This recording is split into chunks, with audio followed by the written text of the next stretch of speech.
Sega.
Hey, I'm on the edge of my seat here, back again with another brand new stream, and today is the third part of my Yakuza 3 walkthrough. 3.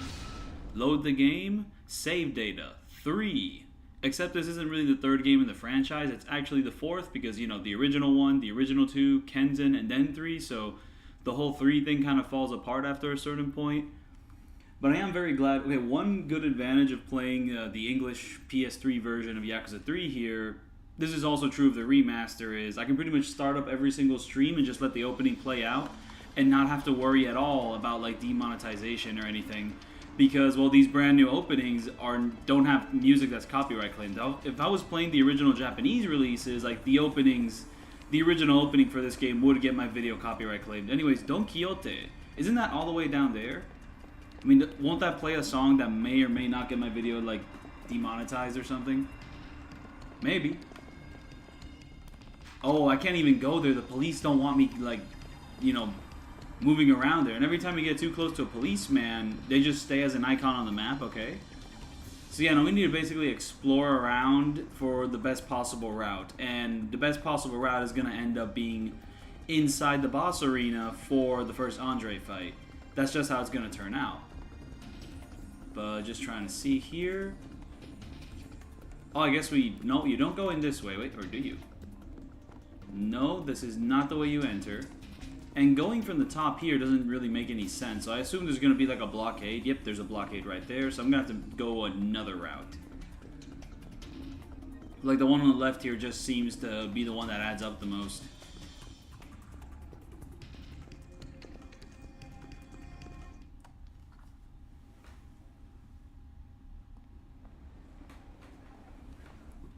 Oh yeah, no, it is funny though. I mean, you don't expect a cutscene to happen here, but then boom, it happens. And we're about to have a cool-ass little fight.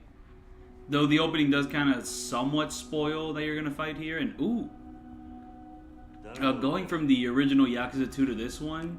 In the original Yakuza 2, this area was a lot more like yellow and greenish. While here, it's a lot more blue. I mean, that's just kind of true of like the Kamurocho in Yakuza 3, 4, and 5. It's a very blue Kamurocho. It's probably one of my favorites. I mean, at nighttime. I mean, Yakuza 4's Kamurocho is probably like my favorite version of the city so far. Like, it's just all the little rooftops and like just sewers, just... And also the underground mall, I'm a huge fan of all that.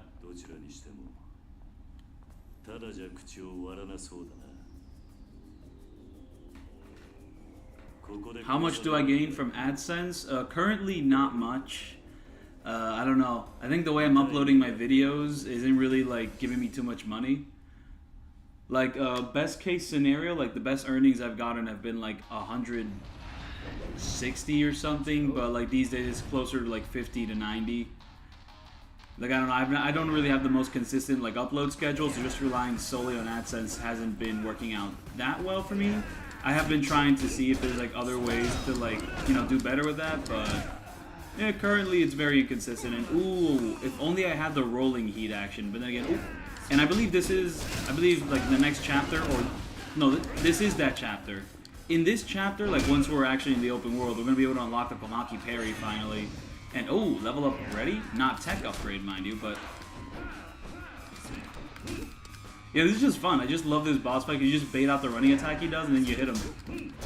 It's like the most simple fight you could like ask for. And yeah, you got the little enemies like around him, but they don't really matter much.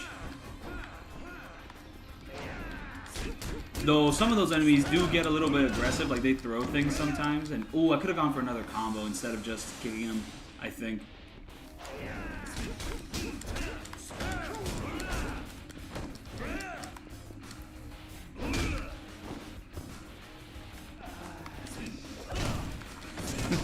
Yeah, that's what I mean.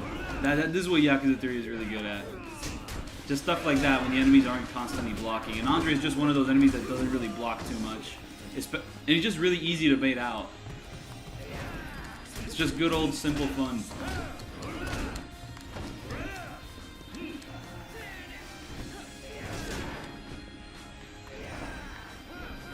And he just has an awesome theme too.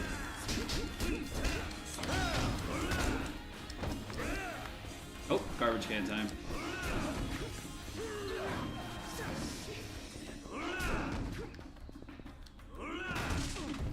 Oh, he's about to die.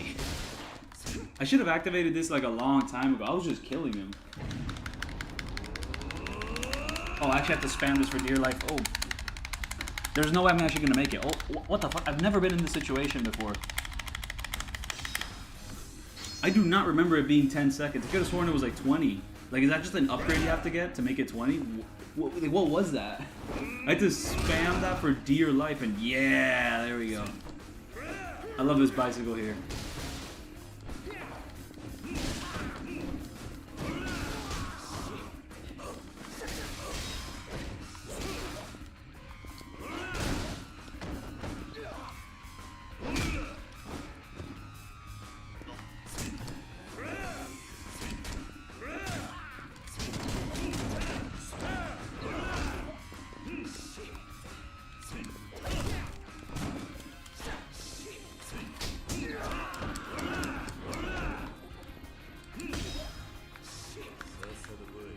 Oh, I'm also gonna have to upgrade heat in order to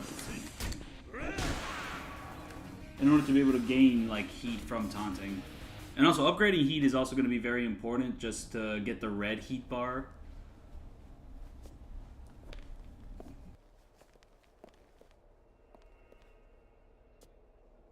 Daigoの居場所を嗅ぎ回っているのはお前らか。お前ら一体誰に雇われた？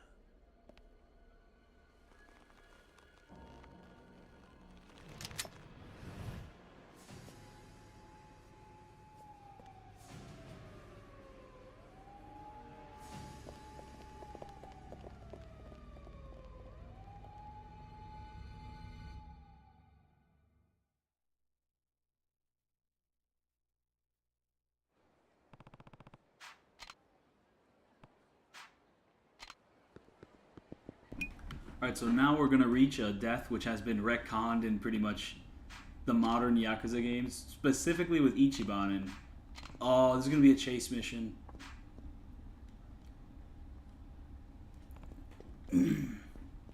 Well, I forget what happens if you fail this one, but like, I think if you fail this one, like just straight up, you'll have to like, if you're on X hard, you'll have to like redo the entire chapter again.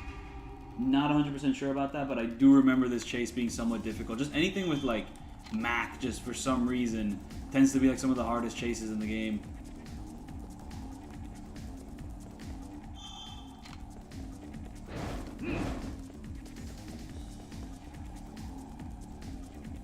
You know, just like it's such a rubber bandy mode. Like he's always like teleporting away from you, or just like actually getting a good tackle in there is just like the just stupid hard. And like that difference in health bar is crazy too. Like, why do I have that much health and he has that much? Oh, you don't have like the sick little tackle from Yakuza 5. It's straight up just one tackle. Oh, oh. And also if you bump to people, that just like super like depletes your health bar. It's infuriating.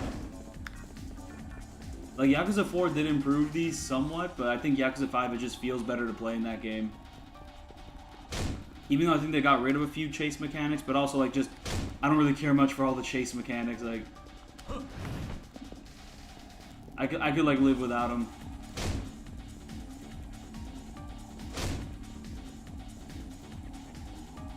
Though I will say I do think Judgment's versions of the chases are like a little too simplistic. Like Judgment's versions are just basically like QTs, and I'm basically gonna die if I don't land like 3 lucky strikes out of nowhere soon. I mean, I am playing on hard, so that doesn't matter too much. Ooh, oh, oh, oh, oh.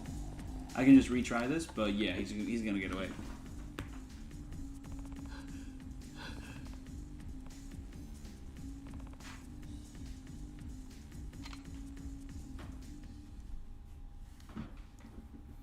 Yep, no, on X hard, it just says, yeah, reload the game, which means basically start from the last save point.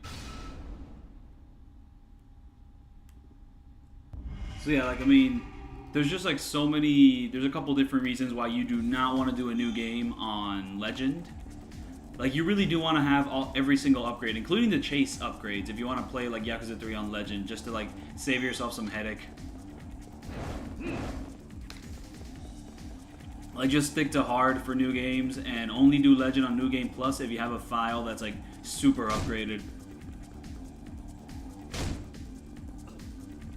Ooh, you know, another thing is the chase, I mean, it's probably still annoying in this game, but it's probably worse in the remaster. That's just my assumption. And oh, wow. Just because like the frame rate got boosted, so I'm pretty sure like the chases may or may not be faster, but I'm not 100% sure about that. But that's just my assumption, given the way the boosted frame rate affects everything else. It's probably gonna affect this too. So these things, that's just my guess that it's probably easier in the original game compared to the remasters. Same with the mini games and all that. Even though the mini games are still brutal in Yakuza 3, just like I never did the platinum, but I'm familiar with some of the things you have to do to like get the platinum. Like, in order to reach like 100% of the completion list, like just the baseball like requirements are kind of out of this world. You have to like get a ruler and paper just to like actually line up your shots.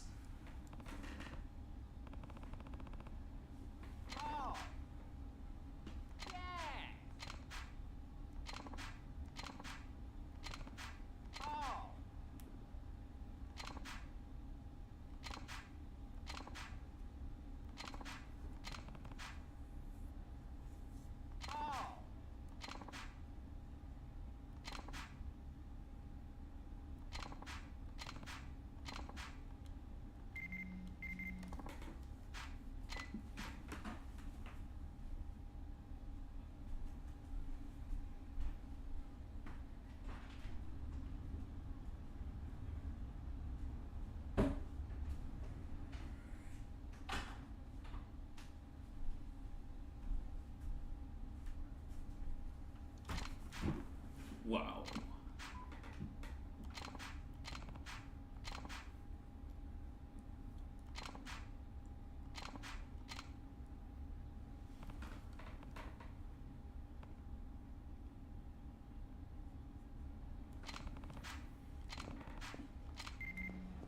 And boom, I got, the upgrades. I'm very close to, no, I'm not. I thought I was a lot closer to being able to upgrade the next tech tree, but no, I'm actually quite far away. So let's invest in something else. I guess a bit of soul won't kill us. And just, I guess, soul again. And I want to upgrade essence again. Yeah, there we go. That's the ability I wanted. But let's just upgrade this one, just to... And let's just leave it at that, and then let's put the rest of it into tech. Just a couple light upgrades in the other fields. Oh, and a more important email this time. Oh, just telling us that, yep, that email.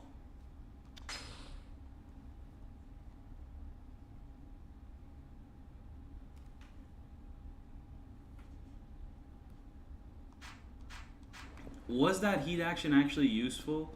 Because like I don't want to go and do all that stuff at Asia, but it might be useful. That might be like the rolling heat action if I remember. But if it's like watching drunk guys, that might be like specifically a drunk heat action, which those ones are useful though. The drunk heat actions in this game actually do work really well. You just kind of like look at the enemy, you press a button, and boom, you do your little heat action. Like it was very fun to just pull that off and no damages. But anyways, we go here. Oh, and also I think there's two different drunk heat actions. The Kazama boss fight has not happened yet. This is chapter 5. That's not going to happen until like chapter 9 or 10 or 11. I forget which one specifically. I mean, the Andre boss fight already happened. It seems you did miss that. But yeah, no, I think there's like two drunk heat actions. One for standing still and the other one for running straight at the enemy. And both of them are like really fun to pull off. So not sure which one I learned from that specific revelation. But I just don't want to go to the Asia like bar place. I mean, I kind of want to just skip through that if possible. I want to get demonetized. Oh, wait. That guy just teleported out of nowhere. Yeah.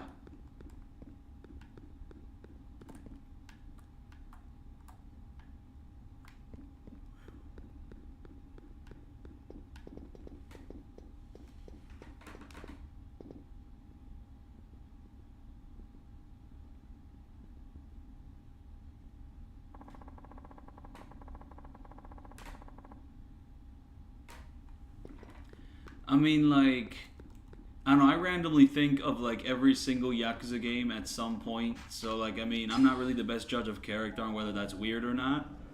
I don't think there is a day where I don't randomly think of one of the Yakuzas.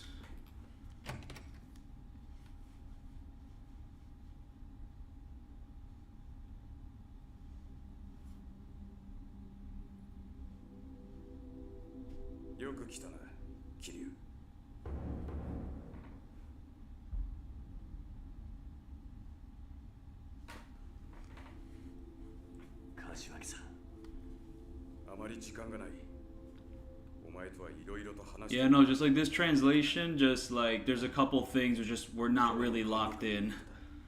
Like, you know, referring to characters by specific names and all that. Also the weird name changes, just a few bad decisions here and there just from early localizations.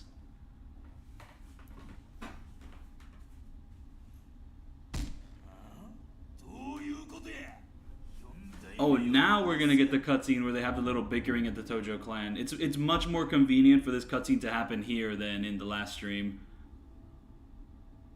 Just a fun little squabble where everything just kind of goes to shit.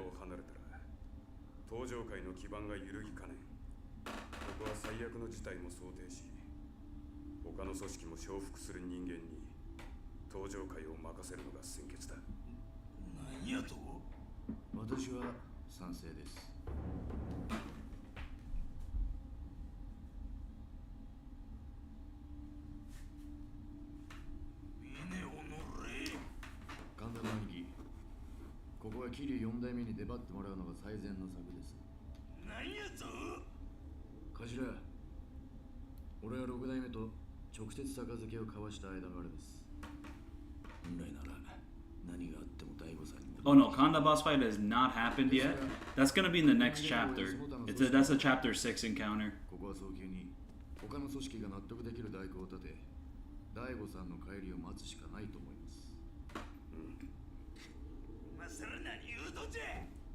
I love that little scene where he just throws a cigarette at him.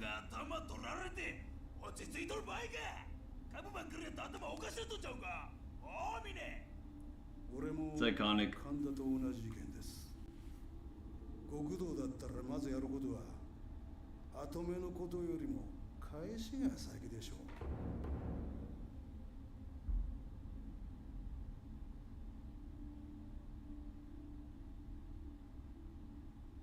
浜崎。頭、俺が仕入れた情報じゃ会長を跳ねたのは風間のおじきによく似た男と聞きましたが。The Joji Fuma. そらほんまか。どういうこっちゃ。6代目の側近の話だと大悟が会長室で撃たれた時部屋にいたのは風間の親父によく似た男だったらしいが。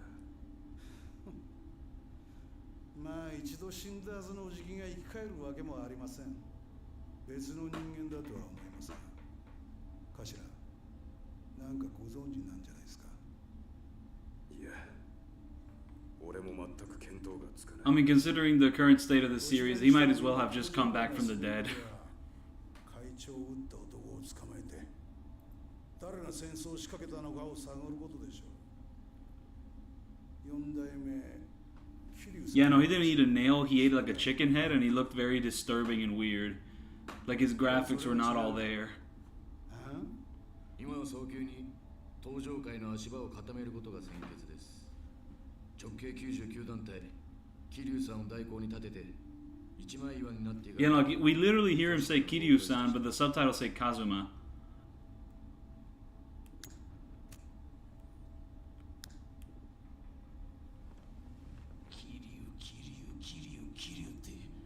なんやねんお前。そんなに桐生に跡目渡したいんちゅうやったら、いっそのこと俺が桐生の首取ったるわ。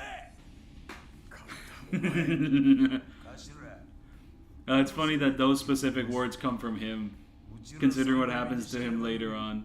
桐生の下に入んのはお断りや。初代も先代も桐生にやられたいうこと、うちら錦山組は忘れてへん。だがそん時お前は強姦罪で無所の中だっただろうが。しゃがじゃボケが。とにかく桐生の首取る理由、錦山組にはあるんじゃ。こうなったら桐生ぶっ殺して、わしが登場界の跡目になったる。桐生は登場界の敵じゃ。わしの手で桐生の首取ったら。それは聞き捨てならない話だな。ああ？桐生さんとやり合うのは構わない。だが錦山組に登場界の跡目渡すわけにはいかねえってことだ。ねえ、頭。何を言っているんだ。今跡目の話なんかしている場合か。でも頭は桐生さんを呼ぼうとしている。俺も神田と同じでそれには反対なんですよ。浜崎、このまま桐生さんが代行に座ればそのまま7代目に復帰ということもある。お前もそれは嫌だろう、峰。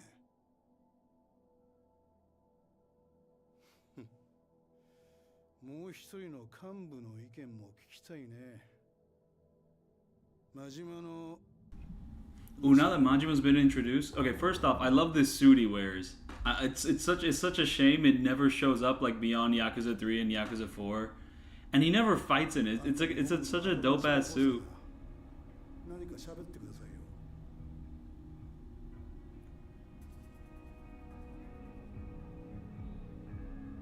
アホくさ。ああ？俺は別にどうでもええ。あんたらで好きにやってくれや。どういうことや。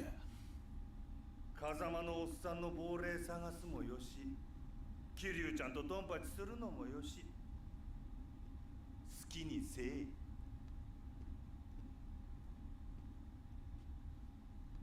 そうや。But yeah, no, the way they translated this line in the original falls a little flat, but the way they did it in the remaster has a lot more punch to it. もしうちの島に入ってきたら、そん時は怪我するだけじゃ済まへんで。Yeah, no, like what he says here is just like very straightforward. Like, yep, you'll regret it. But then, like in the remaster, they kind of punched it up a little bit. Where basically, if you come after me, Kazuma won't be the only ghost around here. Which is like, yo, like it gets around the same intent, but it just has a little bit more flair to it. So that's like one of the ways, like the Yakuza 3 retranslation, I think, punches up the dialogue.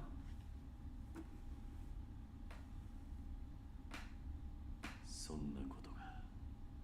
すでにお前がカムロ町に戻ってきたことを知っている組もあるだろう。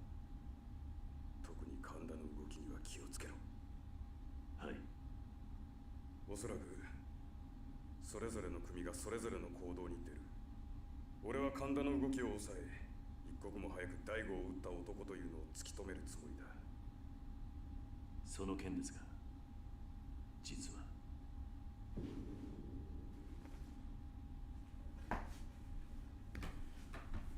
I think after this cutscene, I may or may not take a break, just because I believe I'm going to go eat breakfast. But yeah, no, that just like reconfirms that, yep, it is a man that looks like him.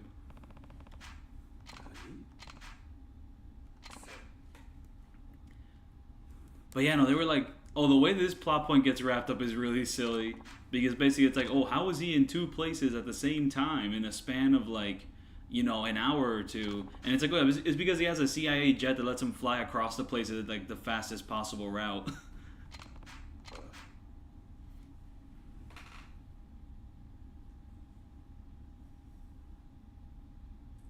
I think if I like Yakuza 3 or Yakuza 4 more, I think I like Yakuza 4 more.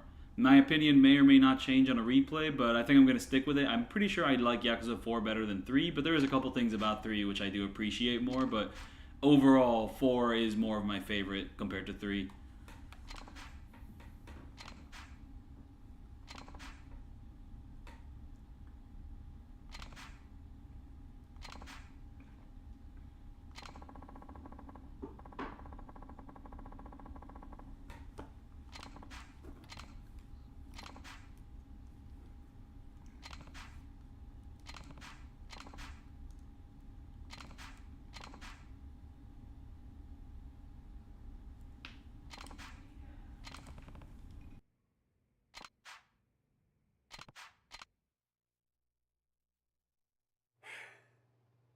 Daが、もしこの絵の男が犯人だとして、どうやって沖縄と東京の移動を？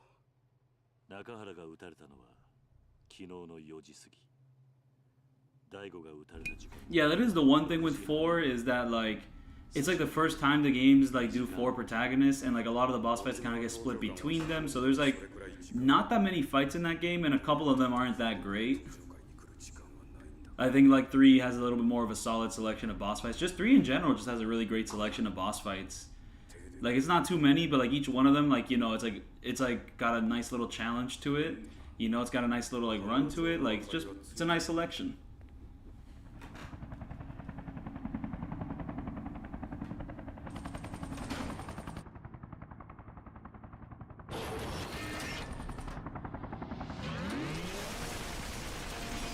Oh, the rendering on this cutscene is also a little weird. It doesn't look too off, but like it is one of the more like pre-rendered like CGI cutscenes there. Oh, I also remember when like Donkey's review of Yakuza 3 just flat out spoils like 2 major character deaths just for the lulz. Like, yeah, let's just spoil this guy's death, and then let's spoil like Rikia's death later on. Yeah, just for the lulz. I mean, man, I just did it myself. But I feel like people watching this stream are probably already familiar with the way the game turns out. But yeah, no. I mean, this pre-rendered isn't like too out of place. I mean, it's more fitting than the Yakuza 1 pre-renders. Like those ones are like a little too silly. They just kind of look like Toy Story after a certain while. Especially like on the Shimano boat section.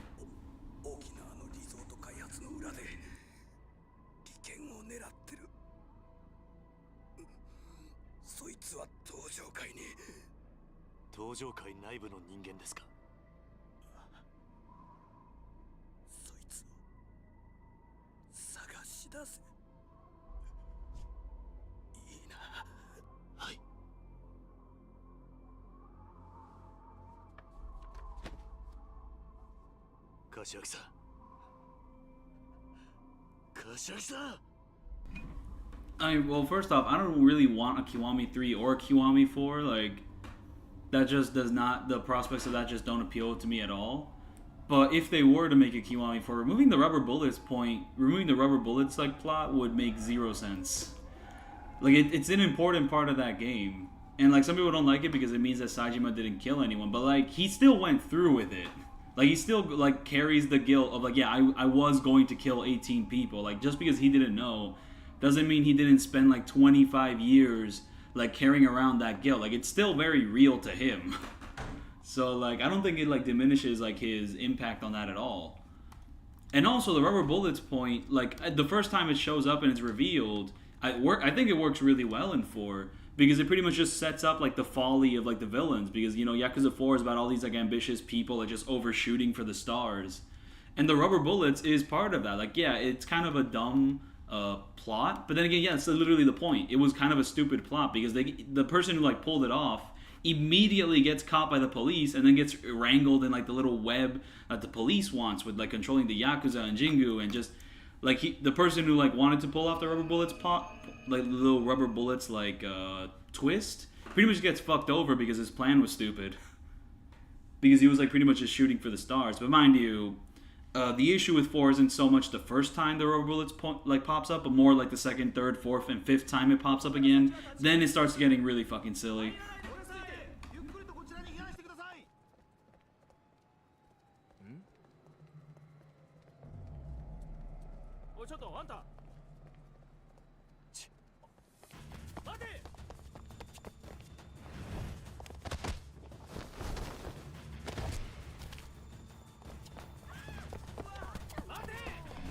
Once I am able to reach a pause screen, I'm actually going to dip for a little bit. I'm going to go consume breakfast. But yeah, now Kiri's doing his epic little run there.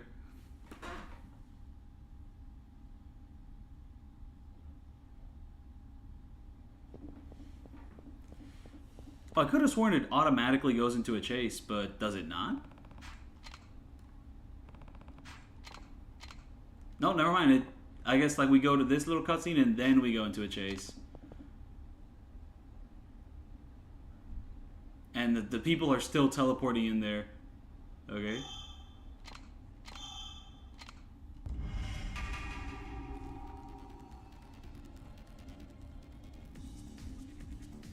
I mean, wrong place, wrong time.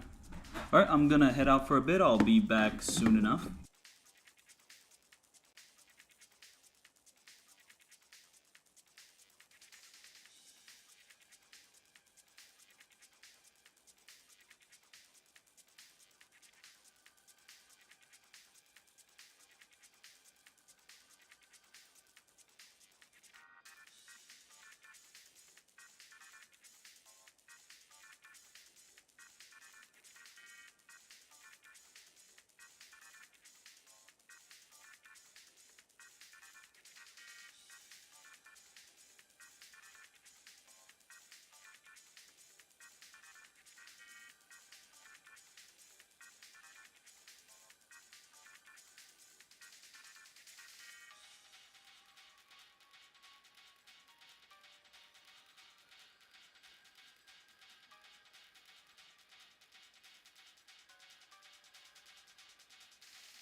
Alright, I'm back. And now we have to get back to this chase. And from what I remember, I do like the chase themes in the other games more, like 4 and 5. Oh, Judgment's chase theme wasn't anything all that crazy. Lost Judgment had some crazy, like, chase themes. Like, the chase themes in Lost Judgment are incredible. I love those. Like, the ones in Judgment, I mean, it was okay, but it wasn't anything all that, like, crazy. From what I remember.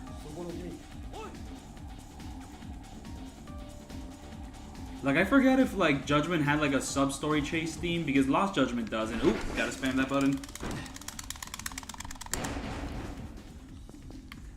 Because, like, I mean, the sub-story chase theme and the sub-story chase theme and the main story chase theme are both incredible in Lost Judgment, while in Judgment, the main story one's just kind of okay, and for the sub-story one, I just forgot which one that even was. Yeah, no, this little escape is pretty long. You have to be careful about where the cops come from, where they go, yada yada. Some of their placements can be a little silly.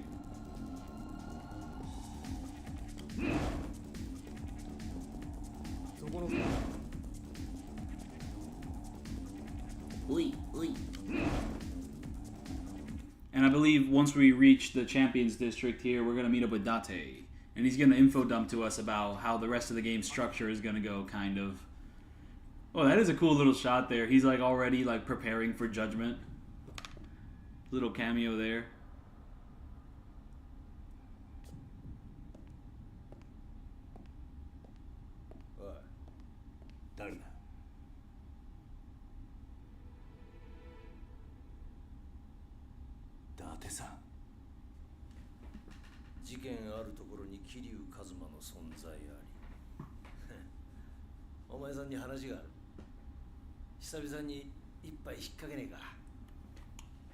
I forgot how like Knavish sounds like. Like it probably does sound like a chase theme, but I just forgot how it sounds. Oh yeah, so now here it's like another little scripted stealth section, except you don't really do any stealth movement. You just follow Date, and then he says stop, and then you stop. It's kind of like a low-budget version. Oh wait, I could have sworn holding down a certain button let me walk, but I held down like the right bumper and it did nothing. I could have sworn holding down one of the bumpers made you walk, but no, I'm doing it right now and it's not letting me. So you actually have to, you know, just let the really lightly like use the left stick. There's like no walking button. I think Yakuza 4 is the one that adds that then.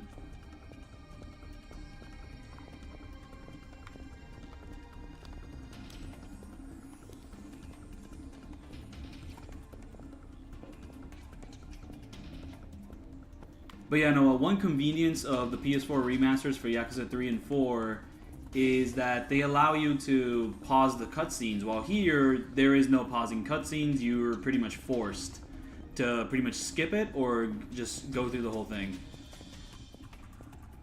So yeah, no, that's going to be inconvenient for streaming, because if I want to pause a cutscene, it's impossible. You can't do it. So, but on the remasters, you are allowed to do that, which is very nice. Also, something about these older games is that you need to have event skip turned on, or you can't skip any of the cutscenes. And that only really went away with like Yakuza 5, because Yakuza 5 introduced the ability to pause cutscenes. You know, I remember when Metal Gear Solid 4 introduced that in that franchise, and it was just mind-blowing. And no! I've actually never been in this situation where like the police wants to catch me. But I wonder if I can just immediately go towards the Serena bar and just everything goes well there. Oh, I'm getting a call.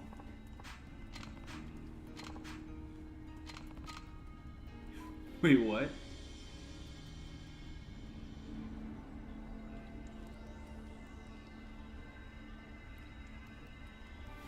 Damn, I've never hit this condition of the run. I didn't even know this was a thing that happened. And the police is still chasing us. What the fuck? Wait, the way this works is like so scripted so weirdly. Like, what? What is this scripting? policeman, just act casual. Yeah, sure, I'll just act casual while the police is fucking chasing me down, dude. Date, like, are you not aware of what's going on right now? That's what I'm saying, like, the scripting for this little section is, like, so loose. Like, it's nowhere near as, like, hard-coded as, like, some of the stuff late, like, in the Judgment games or anything like that. And, like, there's a bit of fun to be had in the looseness, but, like, holy shit, this is a mess. Like, the policeman still wants to chase me down. And Date just is refusing to move because, well, these policemen are pretty much trying to chase us down. Oh, now I got too far away from him? Dude, what are we doing here, man?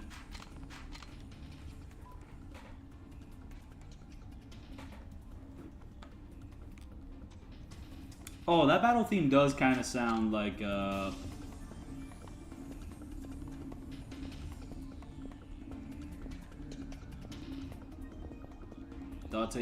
The policeman got stuck in a corner. There we go. Now we can finally run to our destination. What? Where are you going? Where are you going? Where are you going? Oh, you're walking and I've alerted another policeman. I basically ruined the run.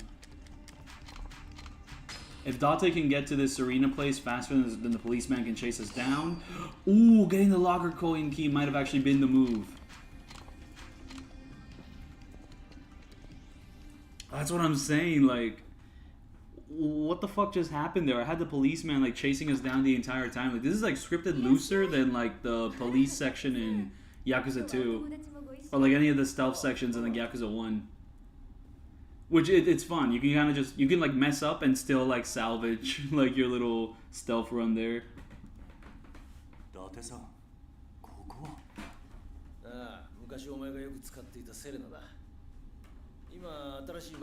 But yeah, no, like, this little stealth section, the reason... Another reason why it feels loose is just because... It's because it's very easy.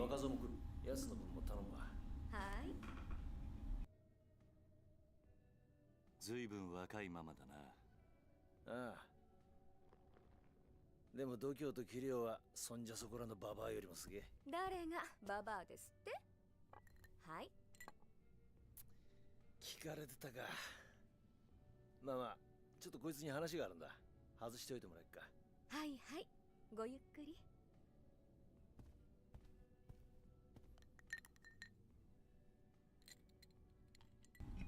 Yeah, no, I love that frame of them just like sharing drinks.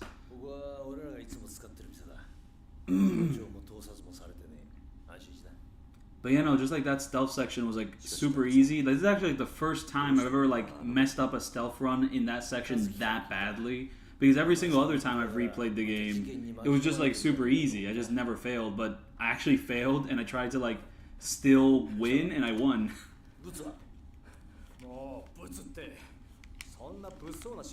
Honestly, I mean, it's the sort of thing that you can maybe include in like a fun fact video, because like, how else are you gonna figure out that you can like fuck around and like, you know, make the conditions like that that messed up?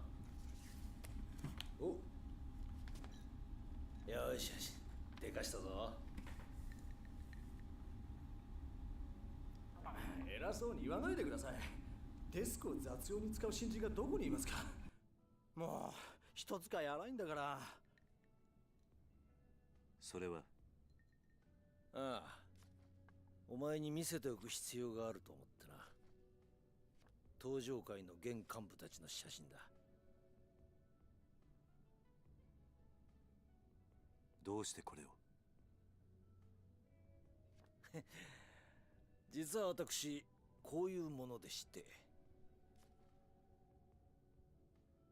伊達さんが新聞記者？ああ。桐生、お前が巻き込まれている事件、実は今俺が追っかけてる山とつながってる。山？東上会、そして政治家鈴木義信に絡む沖縄リゾート開発。こっから先は危険な旅だ。お前さんには敵をよーく知っといてもらう必要がある。少し時間をもらうぜ。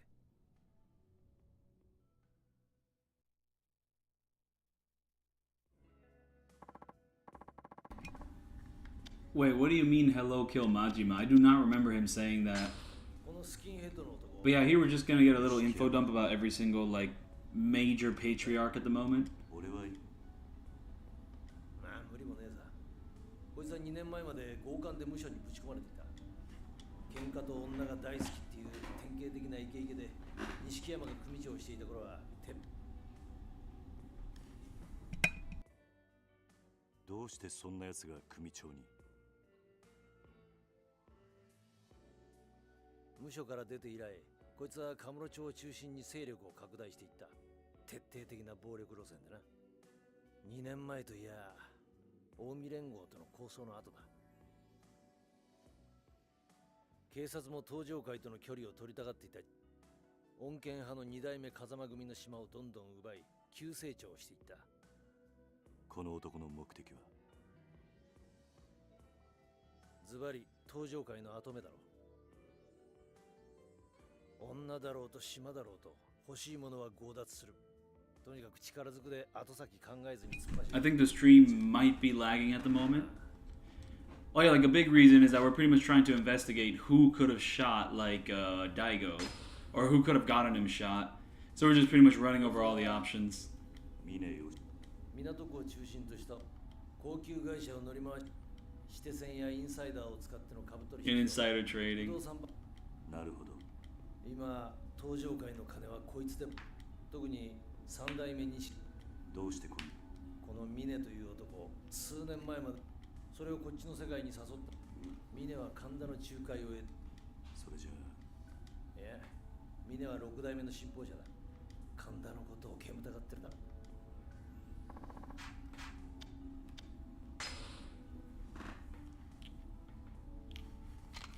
この AV 男優みたいな男、通称浜の帝王。Oh, that's just how they describe him. That's also how they describe Akiyama. They call them like a washed up porn star there. So they have that little similarity there. あの中国系マフィアのジャガに代わって横浜を制。この男は結構裏が見。あのジャ。ああ。実はこいつ。なんだと？普通あのジャガ相手に横浜のし。だがこいつの組はジャ。なぜそ？まあおそらく裏で中国本国のマフィアと繋がっていて。Wait, yeah, wait, that's a weird ass detail. What do you mean his crew only has 10 people? Like, I don't know, it doesn't really end up mattering much in the grand scheme of things. It's just a really weird detail to focus on. I mean, it basically just means, yeah, when it's like his chapter to shine, you just fight the Snake Flower Triad again. That's pretty much the whole thing. I remember that long battle is insanely frustrating. I mean, in this game, it's probably still going to be insanely frustrating.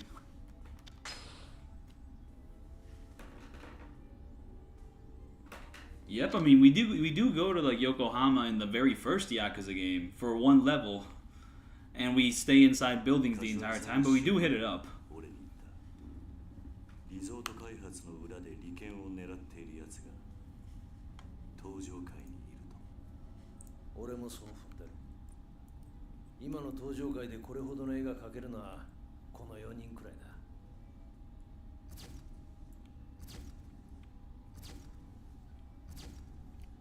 柏木さんはもう一つ俺に言った。その裏切り者は大悟を撃った男ともつながっていると。大悟を撃った男だと？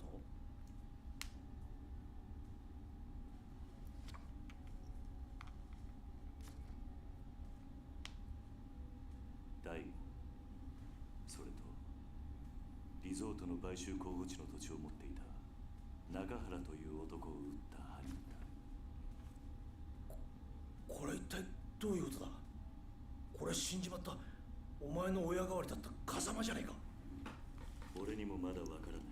We do end up repeating a lot of information, and to be fair, the Yakuza games just kind of have a habit of doing that. But yeah, no, it's just like it's kind of hard to keep track of like who knows about like the, you know, the Kazuma killer and who knows about that. We're kind of just jumping between a couple different characters here and there. But it's nothing as like complicated as some of the tanglings of say like Yakuza 2 or Yakuza 4, and definitely Yakuza 5. Yakuza 3 is definitely one of the more straightforward stories in the series. And any really complicated sections of its story just gets info dumped to you anyways. In like one chapter. It's not like they dole it out over like multiple different chapters. because Yakuza 2 kind of does that. No, like Yakuza 3, any big complicated tanglings with like the government or this or that, a character just kind of sits down with you for one chapter, like, yeah, this is what everything that's happening with that. So it just kind of feels like a more simple story.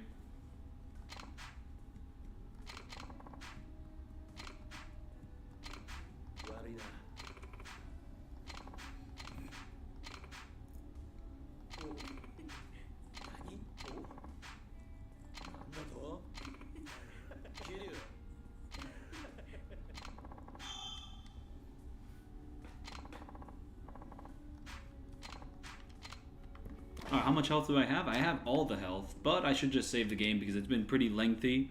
We've been some pretty lengthy cutscenes, so might as well just kind of get this down and padded.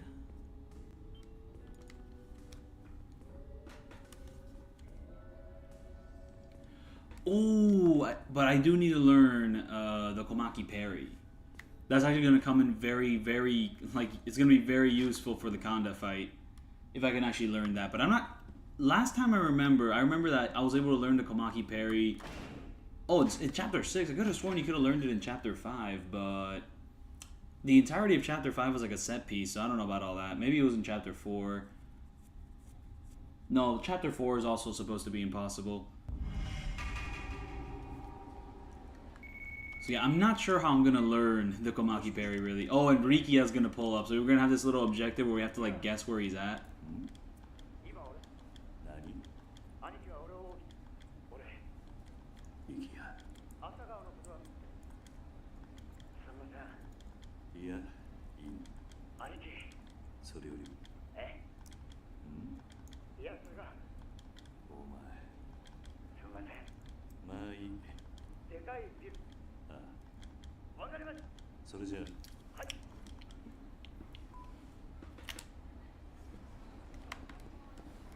But yeah, no.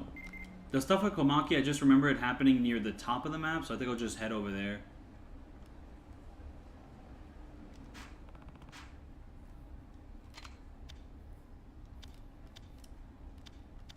He has to be there, right? Like, I think we end up going from place to place until... when the taxis are, like, really separated.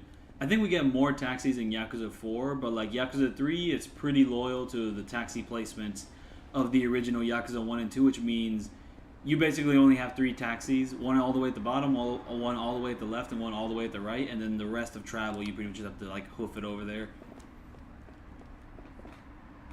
I have no tickets for the Anime Expo event because I'm running into this issue where I'm trying to get, like, tickets for the Yakuza event specifically, and, like, the browser just doesn't work. I click the link and then it just immediately goes blank and I can't do anything about it. And I saw that the solution was to pretty much go through the Instagram mobile browser. That doesn't work for me either. It blocks it there too, and I just have no idea how to solve that. So I'm just kind of stuck at the current moment. Like, it just straight up does not allow me to access the Yakuza event tickets. So, like, if I'm not going to go, it might be because of that. Like, straight up, they're not letting me access the event. Like, I don't know what's going on with that specific website. It's fucked. That's the short and simple of it.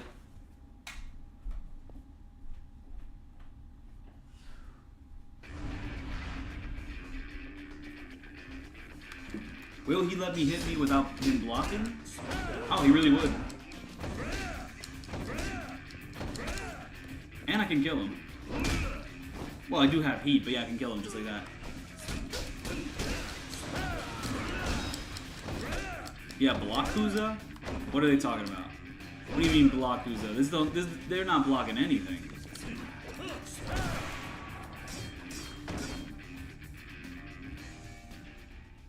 Am I fighting Amon? I don't plan on doing that. I don't plan on doing every single side quest. This walkthrough is more just for main story. But I do need to go meet up with Komaki and learn all his moves real quick.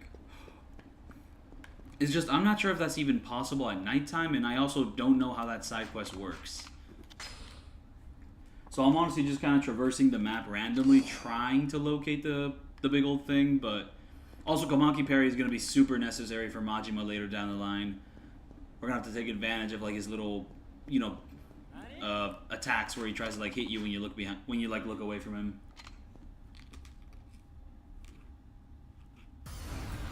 Ooh, this one's gonna go into a little QT. And I think from the QT we can just immediately... Oh, but it doesn't put me like immediately behind him. I have to like manipulate myself a little more. Ooh. Oh, the stun gun users are some of the worst. I also remember them sucking a lot in... Ooh, that was a cool heat aura effect. Well, it wasn't really a heat aura, but like the sweep just had this cool ass effect. But yeah, no, the stun gun guys are the absolute worst in this game.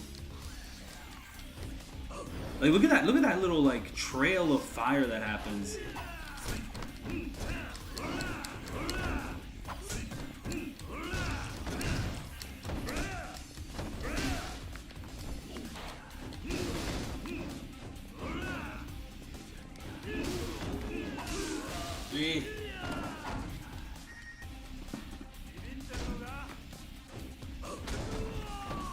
Now let me use this weapon.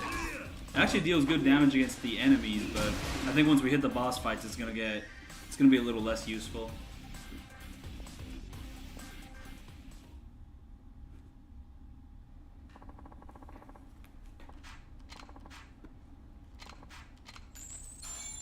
Thanks for the money. Like, I just remember, like, you have to go to this little spot around here, and Komaki helps out there, but if that's not the case, then I might be genuinely lost on how to, like, progress with this, like, side quest. Also, not even sure if it's possible to do this side quest when I have a main story objective here. And also, just, I have not run into any side quests so far, so I don't... Oh, yep, there we go. It should be this. It should be this, just like these group of enemies here. Wait, are they coded like the ones in Yakuza 5 where like once you walk past them, then they'll start beef with you? Or is it something else?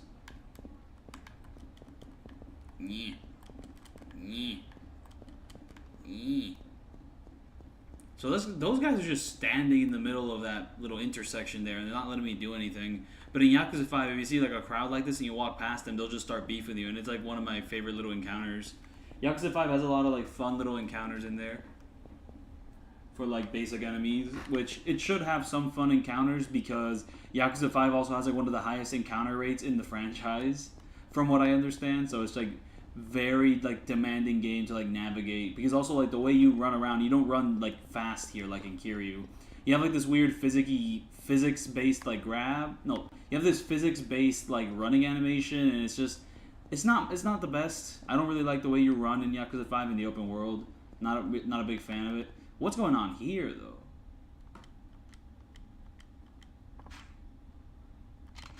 Okay, if he's a hobo man, then in that case, this definitely has to be related to the Komaki parry, I assume.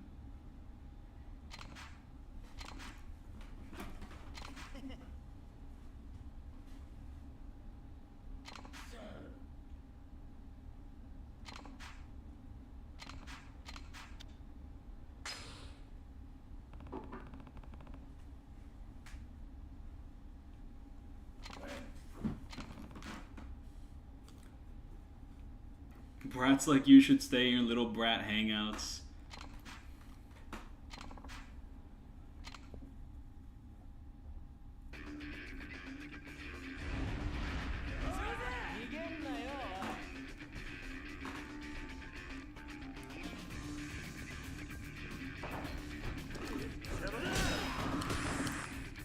Hey, don't fucking interrupt my heat gain, dude. Did that guy just not go down? There we go. Just a little inconsistent there with the guard breaks. I'm not even sure if like the extra QTs for like your heat actions comes from you doing it 40 times, or if it comes from you like getting a certain upgrade. It might just be you getting a certain upgrade. So I don't think it's based on you doing it multiple times. It might just be based on just upgrading yourself to a certain point.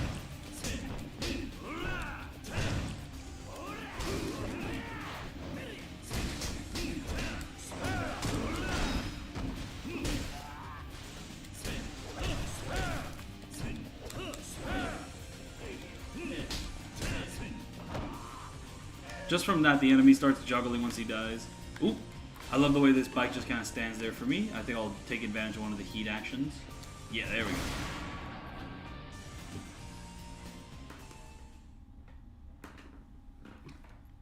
Honestly, I mean, I think I may or may not like 3 more than Kenzin, but I don't know about that. But the combat's just really fun in this one.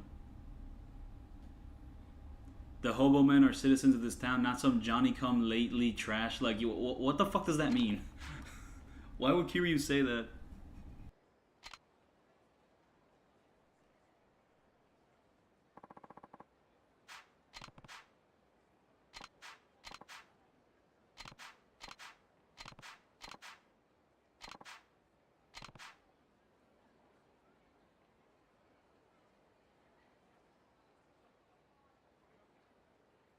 Oh, is the copies of Yakuza 3 still expensive? Because, well, when I bought it back in, like, 2016, it was, like, 50, 60 bucks to get, like, a really beat-up copy of Yakuza 3. Like, I don't know. I mean, I'm using it as my thumbnail. It just has all these, like, whack-ass stickers. It's like I stole it from Blockbuster. But whether the price has gotten, like, lower or higher, I'm actually completely... I don't know about that. Hopefully it's gotten lower, but given the way... game markets for older games tends to work out, I assume it got higher, but I don't really know. But yeah, I bought this like in 2016, 2017, so not sure how much the price has changed in all those years, and also not sure how the remasters changed the price of like the original PS3 copies. Yeah, no, just check that out.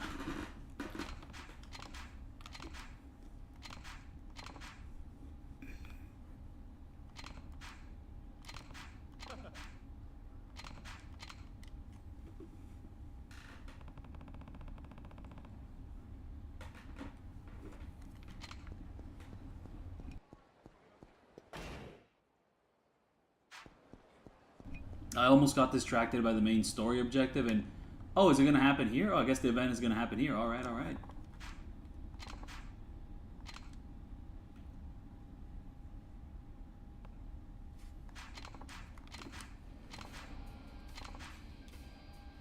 Yeah, this theme just keeps showing up. And yeah, no, it's just the... Like, once again, I mean, I mentioned it last stream, but it's like... I think it's a training theme in Kuruhyo, and it pops up a lot in the Kuruhyo games. I don't know why they were so fixated on this one track, but it worked well for them, I guess.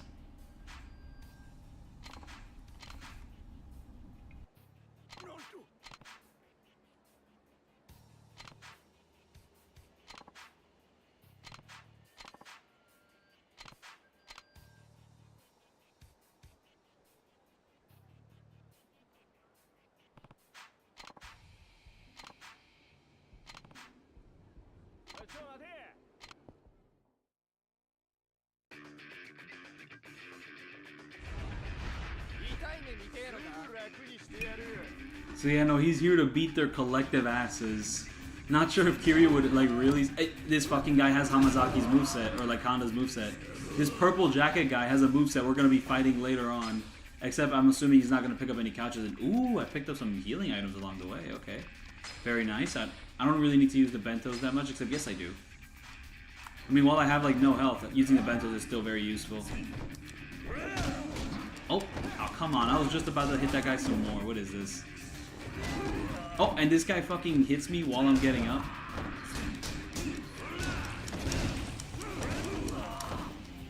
Like, most of these punks have, like, this little dumbass moveset where they just slide kick me. It's like a soccer moveset.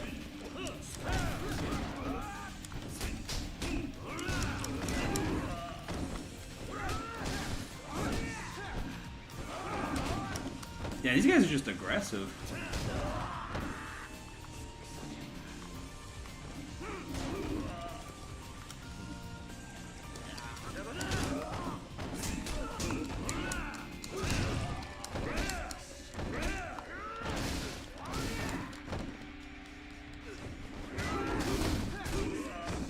What are these bounding juggles? And yeah, any enemy with like a weapon instantly becomes a much more of a threat. Gotta watch out with them. Wait, what is this moveset that they're using? Like this guy in like the black coat. I've seen that before, but I forgot where it came from. That's Rikiya's moveset. He just has it. So yeah, no, just Yakuza 3 still has like random enemies using boss fight movesets. I mean, Yakuza 2 also had that, but like for the Coliseum mode.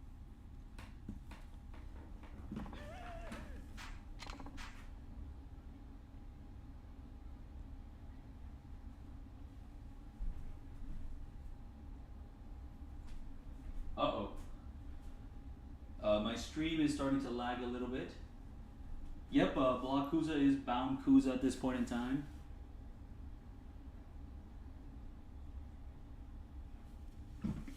Do the games after 6 kind of have the same philosophy as 6 sub-stories?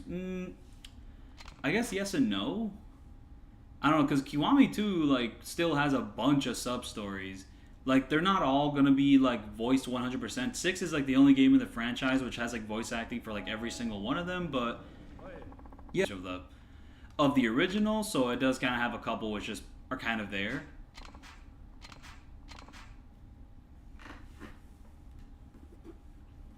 Oh, Judgment. The one thing with Judgment side content... oh, no. Not good.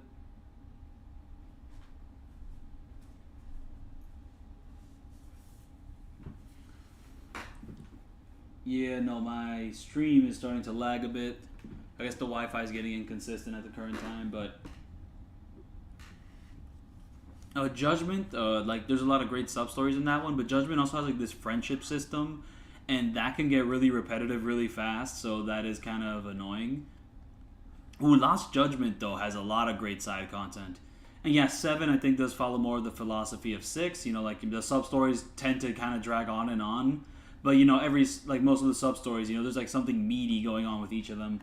Not like I did every single sub-story in 7, because you don't have to like, fight them own. But doing the sub-stories in 7 is going to be really useful, because some of them will actually give you a really useful summon. That's kind of how you get some of the best summons in, like, 7 and 8, is doing some of those sub-stories.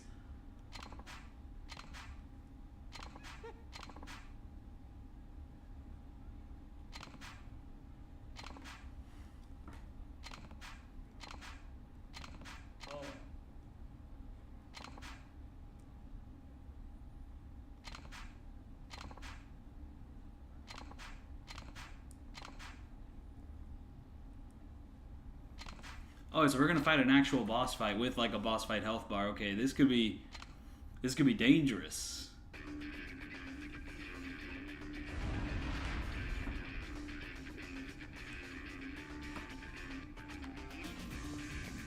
Oh, that is not a boss fight health bar. That's just an enemy health bar, but like double. Okay, nothing all that crazy. Okay, we don't gotta worry about this guy. But like, what moveset does he have? I guess a little boxing moveset. Not like it matters much.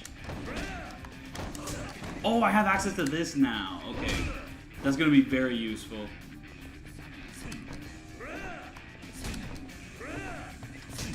Oh, he dodges, though. Oh, okay. He's got these weird little dodges. Not like it's going to save him, though.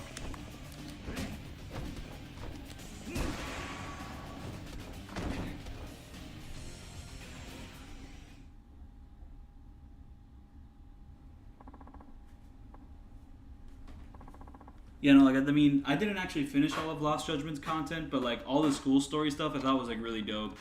The way that was all, like, spread about.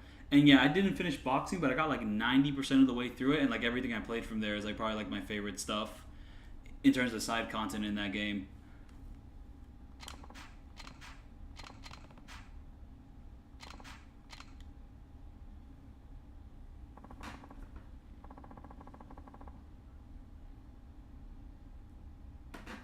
I do think I prefer the less with better quality because, like, once you commit to, like, one sub-story, you know that sub-story is going to have, like, a big payoff because, like, they do kind of, like, script it out for a good amount of time, most of them.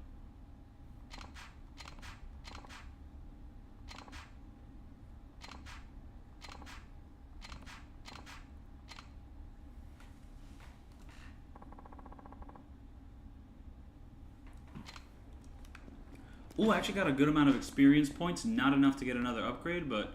wait, what? I should be allowed to enter the building, I just unlocked it, right? What's going... do I have to, like, go in from the side?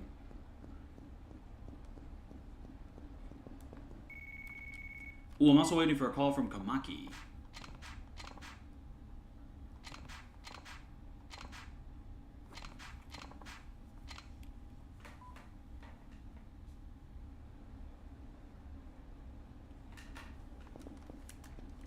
But yeah, no, like one thing which is happening with like a bunch of modern... oh, there's the sub-story that gets removed in Yakuza 3. This sub-story is a chase mission, so fuck that. We're not doing that. But yeah, no. I'd say like generally I do prefer the newer style of sub-stories where it's like less but like better quality with each one. Because like there is a Because, you know, the previous style, it just kind of ended up with a lot of sub-stories being a little unmemorable. Dojo floor. Okay, let's go to the dojo floor.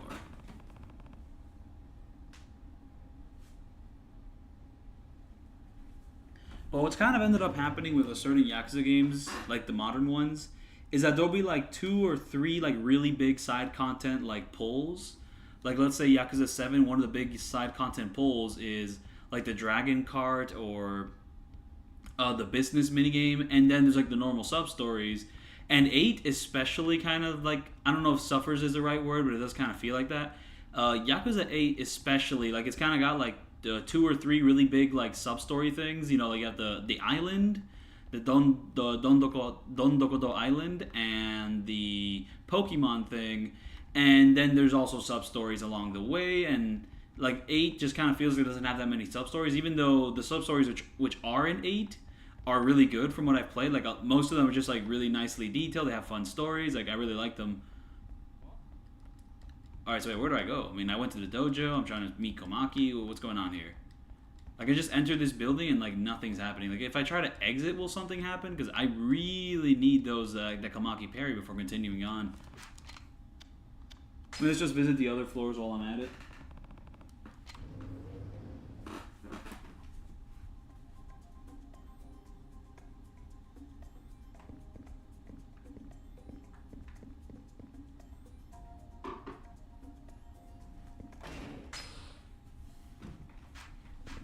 I actually do have a poker cheat item with me right now, so maybe I can revisit this casino sometime. Ooh, but I'm going to hit up Purgatory anyways.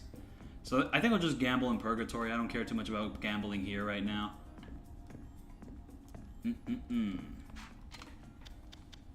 Just, I'm really wondering how to spawn Komaki, because I mean, I've unlocked the place where Komaki's going to be, but besides that, like, I mean, I need my parry. I need my parry. Who's this guy over here? Oh, he's just a stand-in for one of the gambling games. Oh, coin locker key. Definitely want that.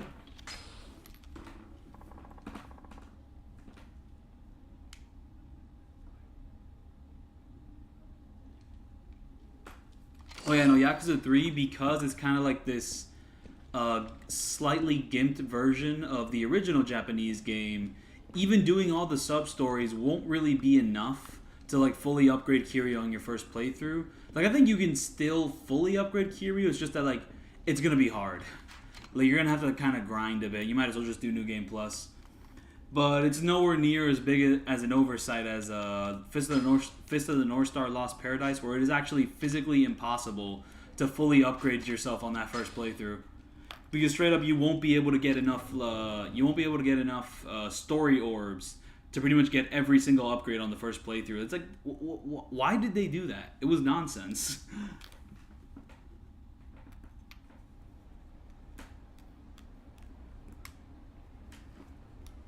Oh yeah, no, but like all the extra content that was in 8, that was DLC only, is kind of bullshit. It should have been in the main game, because like if you don't buy that DLC, you basically have no post game. And even with that DLC, it's not a great post game per se. I don't know. I feel like I hear the terms post-game a lot more when people are discussing Pokemon. But yeah, no, 8's post-game isn't all that great. Just like 7 had like the true Millennium Final Tower, where like there was actually a reason to be fully upgraded, and like it was like the hardest challenge in the game by far. But the Big Swell is not that hard. It's honestly mostly a breeze to like kind of go through. So yeah, the challenge just kind of dissipates, even with the DLC bot. And yeah, New Game Plus is fun, but still. And mind you, I mean, I had myself a fun post-game with Yakuza 8, because I basically saved most of the side content for, like, after I beat the entire game and did all the no-damage boss fights and all that silliness. So that was my post-game. But how do I reach Komaki? I wonder if I'll get a hint. No, it's not that. No, it's not that. It's not that. So what do I do? What do I do?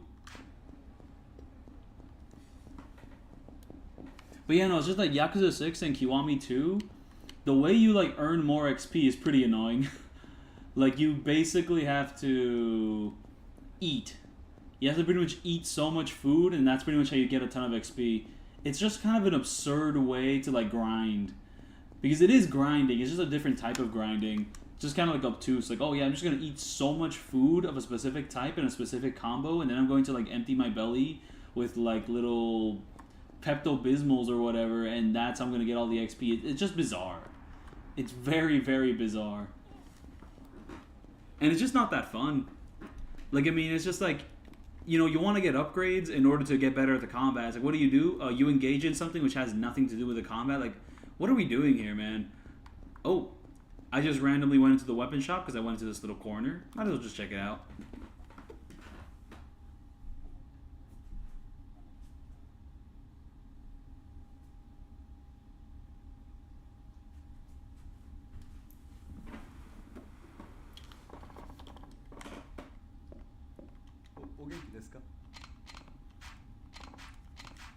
Also, one annoying thing about Kiwami 2 specifically is like locking the third dodge behind like a side quest where you have to like defeat like the 9 sub-story, the 9 mini bosses in like each hub world. That was dumb. I hated that.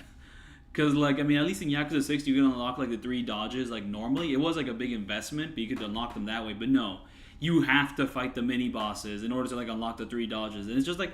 The mini bosses in like Kiwami 2 are the sort of thing that I would only want to fight if I had 3 dodges, but like in order to unlock the 3rd dodge, you have to fight them with either 1 or 2 dodges.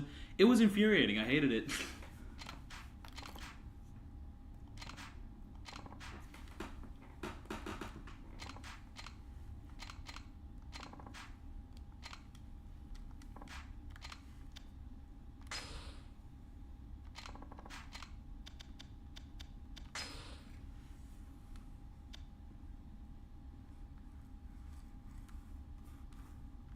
Yep, I am looking for Komaki currently. I mean, I've unlocked like the homeless shelter place, but I still don't know how to reach Komaki because I went to the dojo and he just wasn't there. So not sure what I gotta do there. Ooh, this costs a bit of money. Defensive item? I don't really care about defensive items though. I mean, sure, I'll buy that, and I'll buy the wooden nunchucks. Why not? Which one's better? I mean, this one costs more, so I think I'll just buy this as well.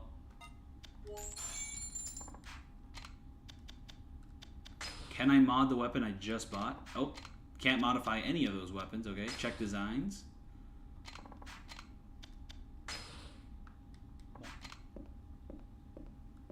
Oh, let me just equip them right now while I'm at it.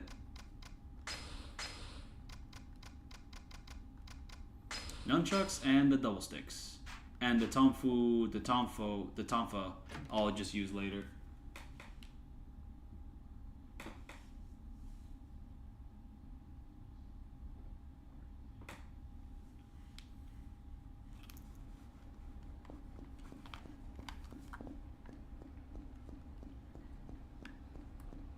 Maybe if I return to the homeless shelter again, he'll show up. I know this is a random enemy. Oh, I have to get past him somehow, though. So I'll just do that. I know there's the club, which we managed like last time in OG2. Even though I never spent too much time with that in like my walkthrough of 2, just because it's kind of a nightmare managing that thing. But yeah, Komaki somewhere. I think I'll help Riki out with his stuff, and before doing the Kanda fight, I'm like really gonna hunker down and try to find Komaki.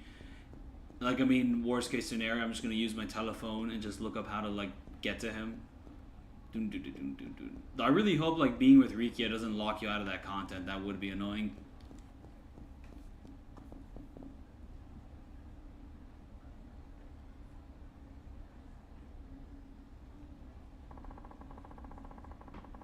No, I do not believe I am that singer. I believe that is another talented individual, but that don't think that's me. No, like, I mean, if it's the guy who like makes Kiryu kind of sound like Homer Simpson, like, no, that's a completely different guy, but I'm familiar with that guy. Oh, there we go. Secret little locker coin key there. I should probably go and collect the stuff, except my inventory is kind of full, so I'm gonna have to manage that.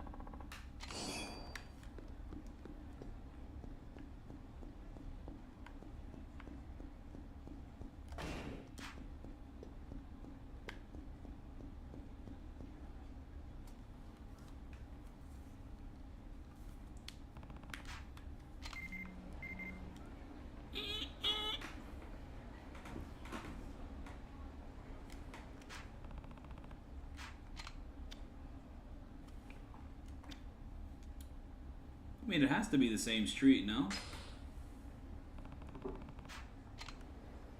Oh, that is a completely different street. Okay. And what's going on over there? Is that a side quest? Like, this guy's just kind of having the worst time of his life.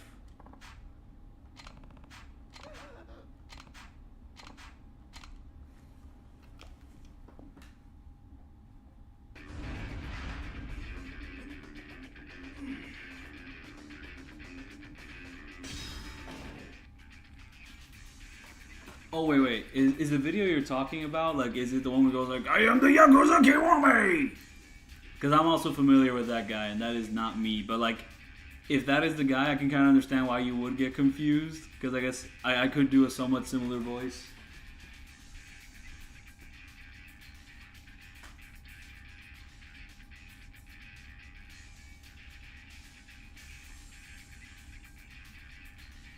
Oh, yeah, no, I think Yamai's awesome. He's probably, like, my favorite character in 8.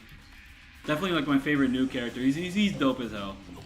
Like, I think he lives up to the hype, even though the way they were hyping him up was a little bit lame. Like, trying to say, like, oh, he's gonna be like Ichiban's Majima. It's just, like, putting those expectations in place is just kind of setting him up for failure. But, like, despite that, he's still awesome. He has a really great arc in 8. I think he's definitely one of the biggest highlights of the story.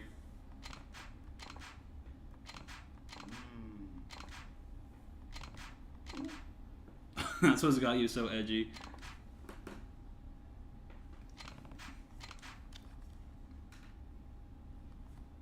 Ask him to show you the ticket.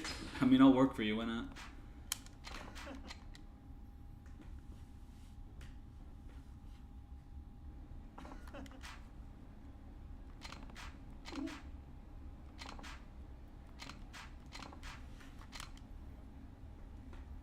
I may or may not have been swindled for my services. And also, I've just been spawned back from the objective, so I'm actually further away than I was before. What a shame, what a shame. Can I sell anything there? Have I even picked up anything worth selling at this point in time? Not sure. Any coin locker key? Locker coin keys around this area? I don't see them. So I don't think it's around here. Random enemy, random enemy, random enemy. I'm gonna try to get past them. And no, impossible. Yeah, no, it is. You gotta watch out with some of these tight corridors. They actually do hunt you down in 3. Definitely harder to avoid enemies in 3 than it is in Kenzen. Not the worst thing in the world, but it is harder than it was in Kenzen. Kenzen enemies, like, their field of view just is kind of found. I think this guy made me Kenzen spin for some reason. And he just does not go down. Oh, he can go down that way, though. Okay, cool.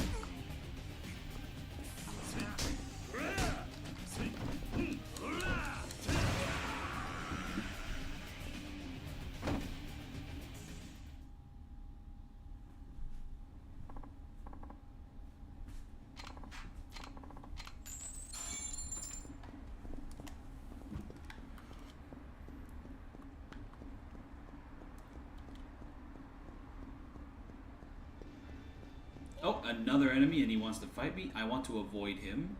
Not sure how I'm going to get past him. Because now he's just waiting for me there.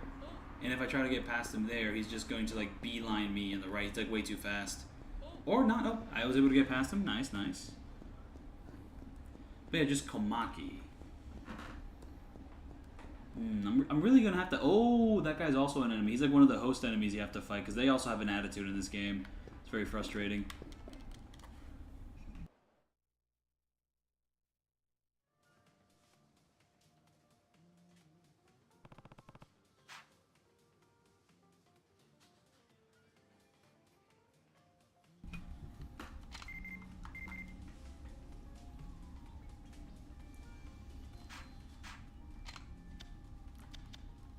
It's probably gotta be this one. Like, I think from this one, we'll, like, actually get to the main objective from there. Should I buy anything at the store? I mean, well, first I gotta heal up.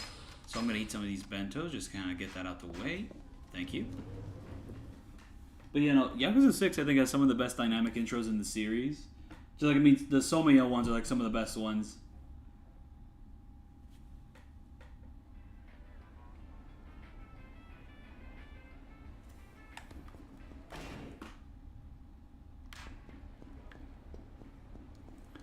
Ooh, wait, the coin lockers are right next to a save point, and from the save point, hey, what's this guy doing? Little sub-story guy.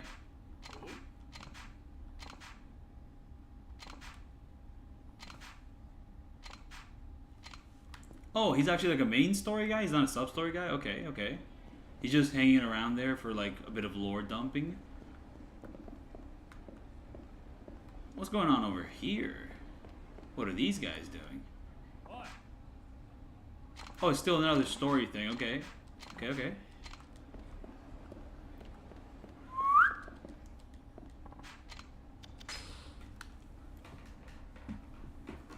So yeah, let's just get rid of the nail, the worm, that, and that.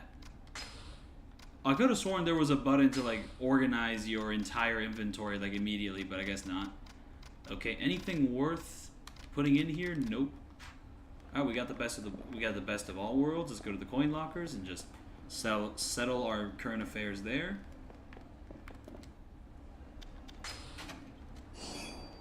Gauntlets. Okay, that's going to be useful for blades, I assume. I can block blades with that. That is my first impression of that. Ooh, okay, so that amulet can work for like making crowds less aggressive, which could be useful later on, but also the way that works is like so random. Like, how do you even quantify if the enemies are being less aggressive or not? Like, just, it's kind of hard to tell, but hey, I like the idea of that amulet actually helping out, but I'm just not even sure if it even does help out. But yeah, might as well just equip it, just to have something there. It gives like a little extra defense too, so.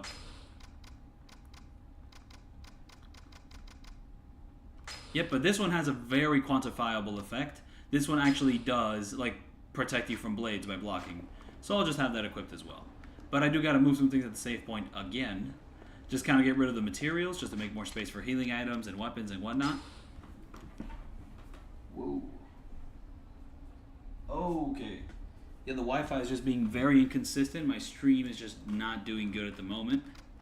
Get rid of the rainbow, get rid of the mystery. And okay, I think I've cleared out the inventory pretty nice there. And now I'll save the game.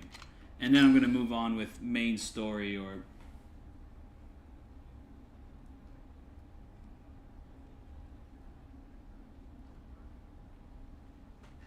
I mean, the Judgment games also have like some of the best dynamic intros ever.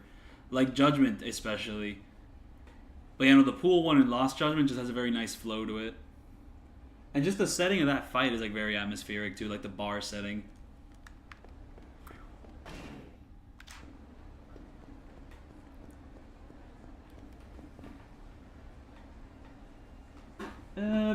A spin-off game with Tanimura and Shinada stories? Not really.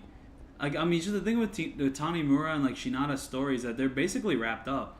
Like, Shinada got his good ending already. There's really no extra thing we have to do with Shinada, but it would be cute to kind of like see him come back in like some way, shape, or form. Especially Tanimura, because like at the end of 4, he was like, he said that he was gonna work with like Date, and then Date pulls up again, and Tanimura just never pulls up again. Like, what? Like, what's going on there? But like, their stories are basically wrapped up. Like, I don't really think there's any other place to take them.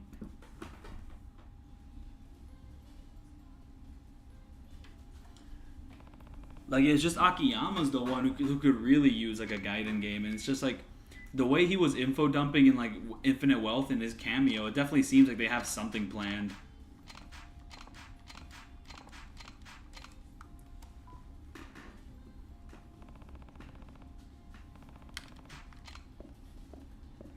Oh, ooh, another locker coin key. Locker coin key, yes. Coin locker key, whatever it is called in this game.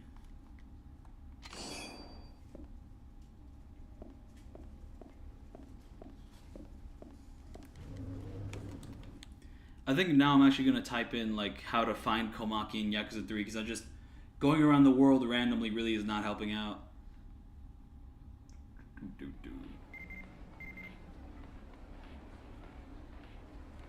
Oh, maybe this email will tell me something. No, that's just Mac. Ooh, the bowling alley. I think the bowling alley one is the one that's like super useful. So I think I'm going to go over there to get that heat action because from what I remember, that heat action is pretty useful. But the most useful thing is finding Komaki. So I got to type that in and just pretty much figure that out real quick. I'm not going to let the obtuseness of these older games get in the way of me getting those attack upgrades. Some of the most useful attack upgrades in the game as well. I cannot miss it. There we go. Komaki's training.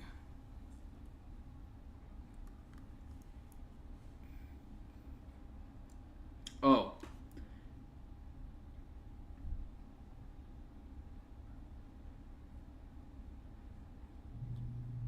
Oh, it seems that to learn certain moves, you may or may not have to upgrade like your heat bar more, so getting certain upgrades for certain moves might be required. But first off, I have to go to Stardust, and at Stardust, one of Komaki's disciples will come up to me and be like, "Hey yo, go meet up with Komaki." So, yep, that is the like slightly obtuse thing you have to do. How would you guess that you have to do that? You can't. You'd probably just explore the world and then like at some point run into Stardust, but if you did not know that ahead of time, I did not know there was going to be an enemy on the left, and now we have to fight him, okay.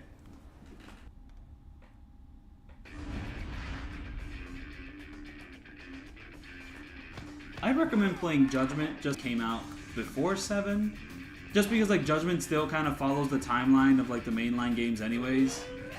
Like it's not really that much of a spin-off, like the Yakuza games kind of have this habit of like releasing. Like, the time period of, like, the game is the same time period as, like, the year it releases in.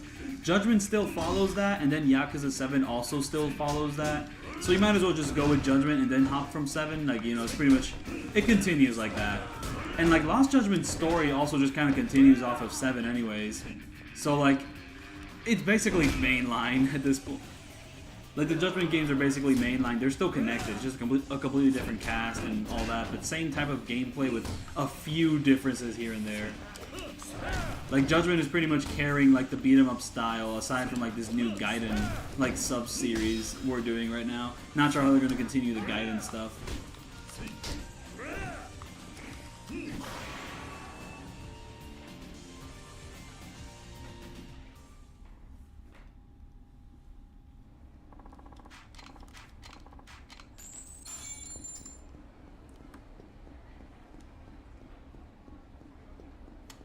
I also remember that in the remasters of like Yakuza 3, there's like so many more like crowds happening.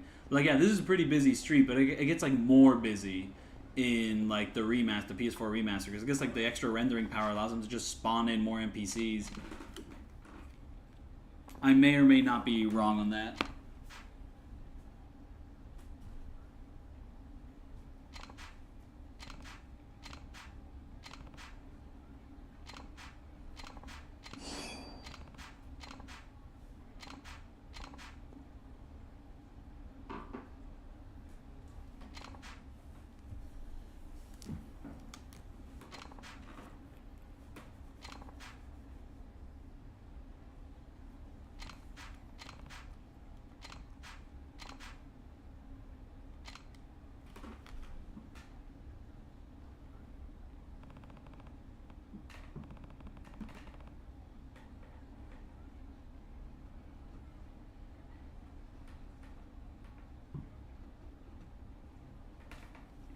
I mean, I will warn you, the beginning of Judgment before you get all the speed boost and a couple upgrades is a little rough.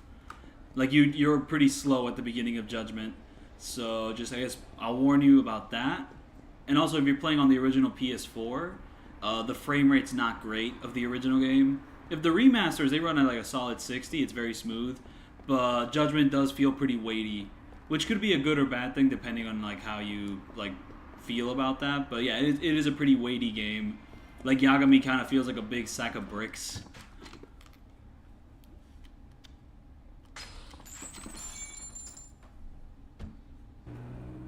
And also, like, the new movement system takes a little bit of getting used to, because you can't just, like, flick the stick and immediately run in the first Judgment game. You have to, like, press the dash button if you're not locked on, and then you start running, which, you know, it's gonna take a little while getting used to, but once you're, like, past that, it is, like, probably the best Dragon Engine fighting system before Lost Judgment. Like, it's better than Yakuza 6 and Kiwami 2.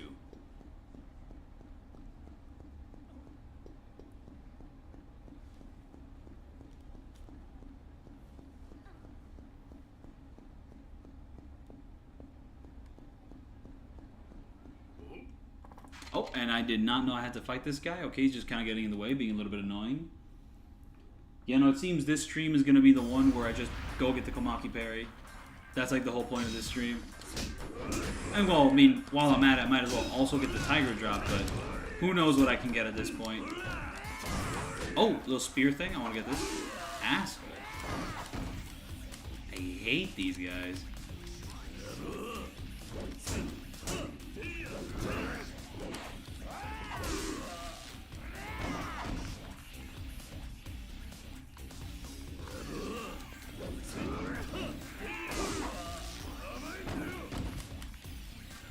Okay, I might actually die if I don't use a healing item, so I'm just gonna get on that real quick.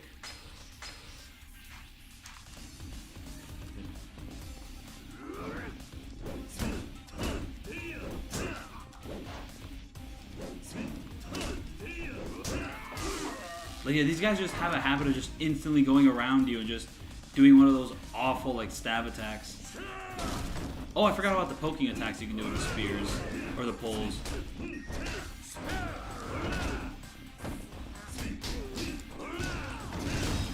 And there's just this random enemy all the way in the corner that you can barely see. Like, I don't know what he's doing. Let's go hit him with, like, the stick, I guess.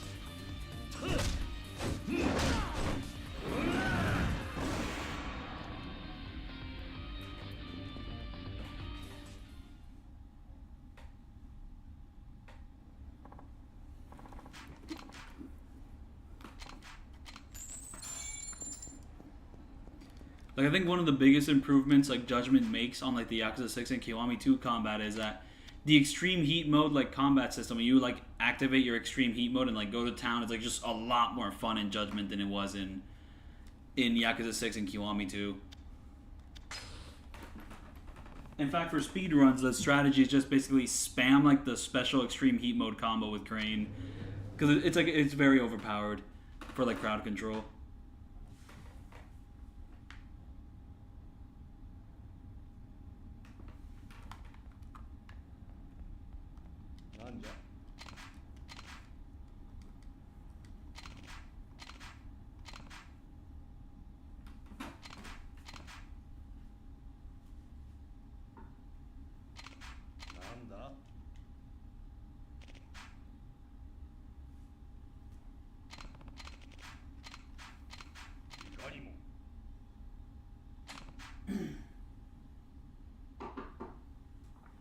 Oh,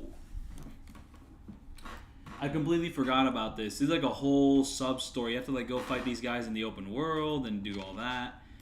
It's a little bit more extensive than what I thought it was going to be, but I still have to do it.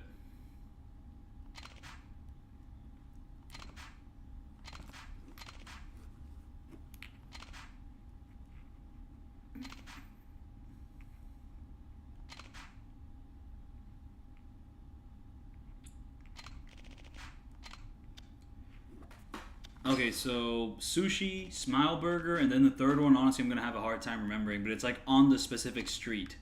So, yep, I think I can find them. I have a decent enough knowledge of the world.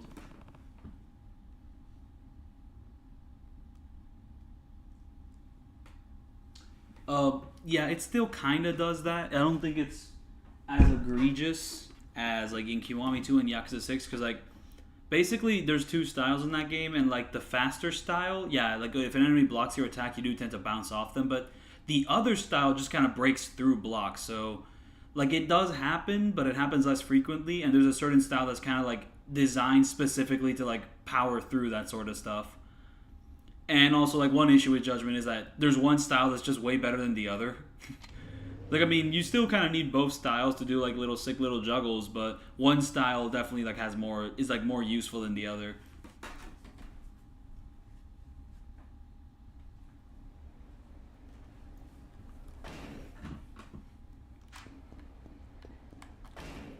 Alright, but, like, most of the students which Komaki is talking about are basically, like, at the bottom of the map.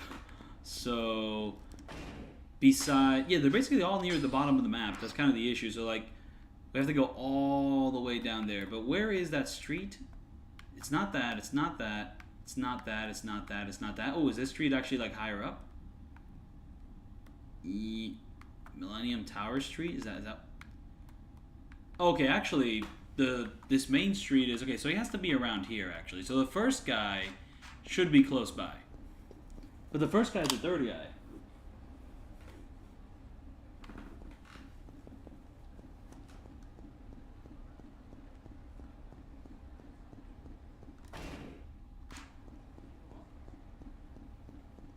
Oh wait, I think Yakuza 3 also got rid of like the hostess clubs.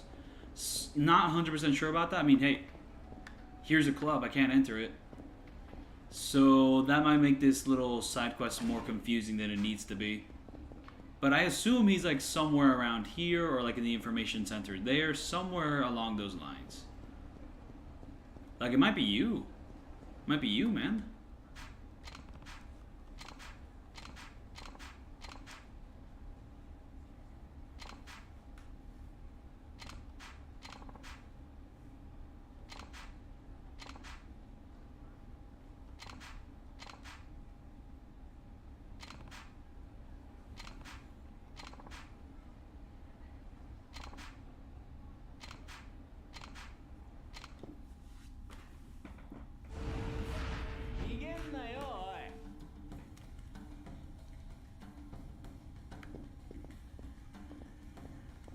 So what's this guy's moveset?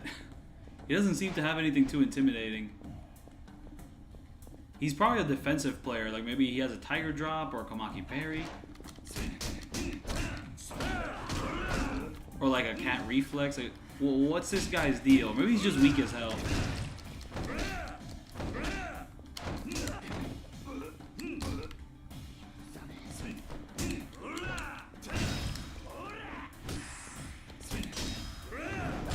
Oh, he has the parry. There it is.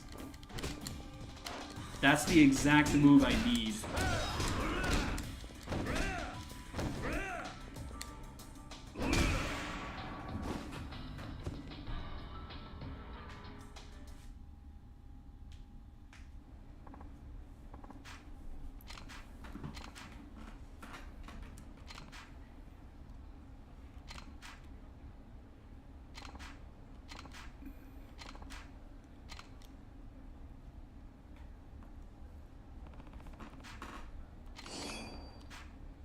Wait, did I just learn the Komaki parry?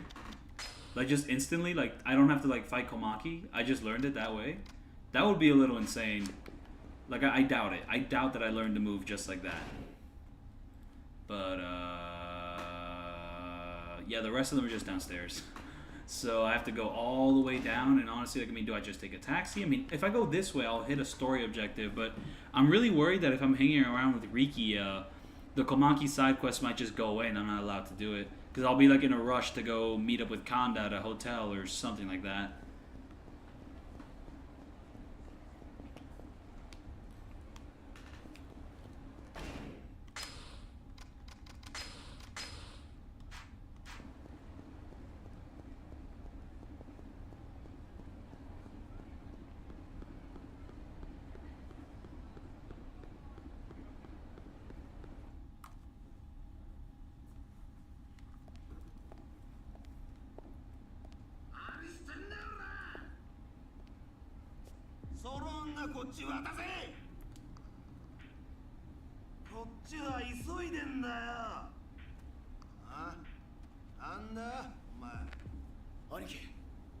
Oh, that is an iconic Rikia frame right there.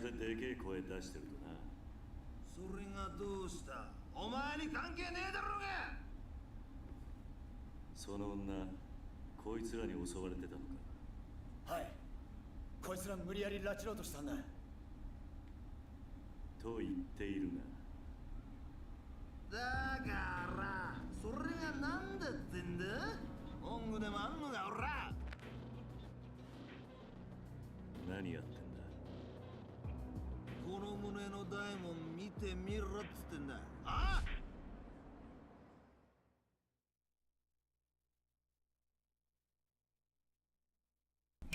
Damn, wait, if I already have the Komaki parry, I'm kind of set. Like, I don't really use the Tiger Drop too much, but then again, since I'm not really trying to do no damage, maybe I should just use the Tiger Drop a bit more. Like, I mean, you don't really take too much damage in this game, so just landing a cheeky Tiger Drop here and there is pretty fun.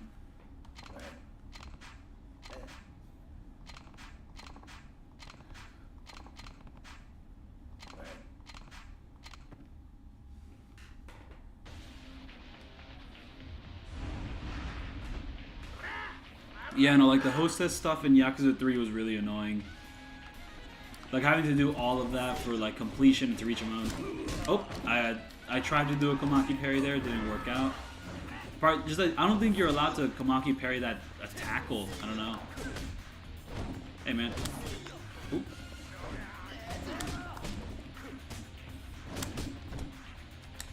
Come on. Komaki parry. I really should have read that text box. Wait, did this guy just not go down? Like, is he just incapable of being knocked down to the ground? What is this? Oh, this is one of the normal Yakuza games where you just press square to do that QT, because like, in some like bizarre Yakuza games, you have to press circle, and I hate it. I don't like that. Because like, square is the punching button. You grab with circle. Why would you force me to spam like circle to pull off that move? And this guy just refuses to like face me from the front, which is very nice. Oh, pliers, let's remove this guy's teeth. I said let's remove this guy's teeth. Ooh.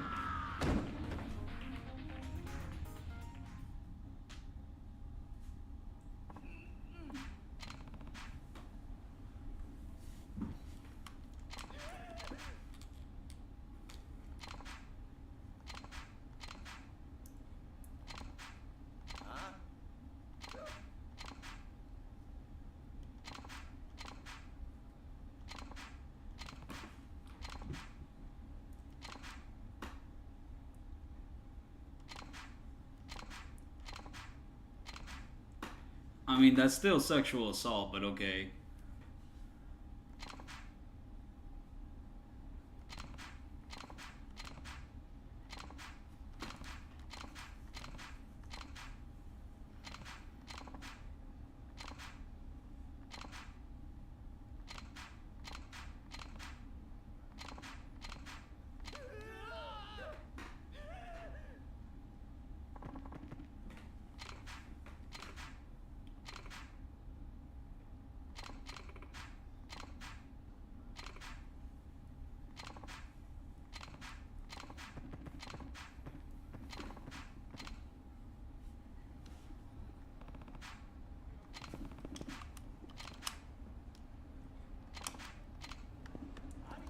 Okay, can I go fight the Komaki guys while with Rikia? I mean, let's just go visit Smileburger and see how that plays out. Still do not have enough experience to upgrade tech again, because any speed boost is good with me. And ooh, there is an enemy up there, but he's not really going to give me much XP, so really no point in fighting him. Ooh, if I go down here, though, the bowling alley has a revelation, which I really do want to get. I just have a suspicion that it's going to be one of the best heat actions in the game, so let me go check that out.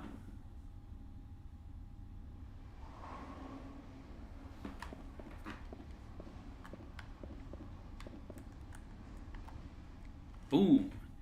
Easy to notice, easy to watch. Hopefully I get the right answer for this one, because I remember failing this a few times. I got to like enter and exit the bowling. Ooh, yep, QT pops in very quick.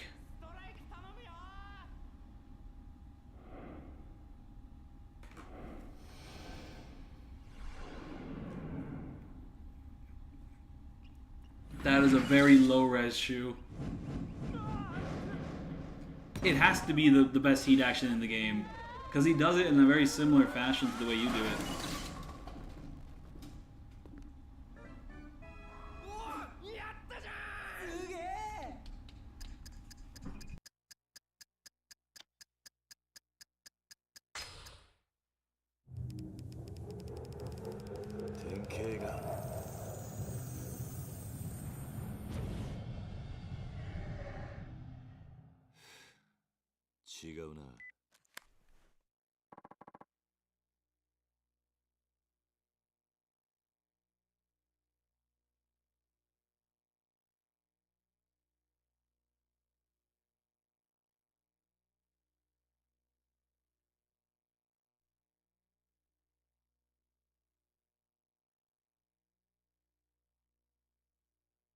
Wait, but like, what? What? Okay, I'm just gonna stand here for a little bit. I'm gonna go brush my teeth real quick. I'll be right back and just finish my cup of coffee.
Alright, I am back. How did I get this wrong? that had to be the right answer. Is this a completely different heat action? Like, is this just a specific bowling heat action and like has nothing to do with anything else? Like, that was frustrating. Like, what? What? I mean, this week, I've seen a confusing selection of films. I saw the TV Glow. I saw the TV Glow. That's a fun way to say that little title. Very painful. I thought it was pretty good. I don't know if I'm completely like 100% like on board with everything that film does, but like it's very ambitious. It was fun. It does kind of feel like some of the more David Lynchian elements it implemented. I don't think it all hits, and also I'm just not the biggest fan of like one of the main actors in the film, like Justin. Like, I think, like, he has these weird-ass, like, disassociated deliveries in, like, everything he does. It's just that in this particular film, he's playing a character that's, like, is exactly that, a completely disassociated person. So I think it works in the film, but I'm not 100% sold on him still. I'm just not the biggest fan of his acting chops. Detective Pikachu actor. But I do think it's a pretty good film. Then I saw War for the Planet of the Apes, which I do think is the worst of the trilogy. But still, I had fun with it, but... just like the story itself just wasn't as engaging as as the previous two for me. And then I saw the 2018 film Suspiria, which after watching it and like finishing it at fucking midnight, I could not sleep. Like straight up, I was actually scared after watching the remake of Suspiria. I've seen the original, I've seen the remake. The remake I think is a lot scarier, but the original does have a different vibe and is more like colorful, and it's a classic in its own right. But yeah, no, that 2018 Suspiria is freaky as fuck. But yeah, no, like, I could have sworn that it's not this. It's not that, so it has to be this. But like, yep, it's this one.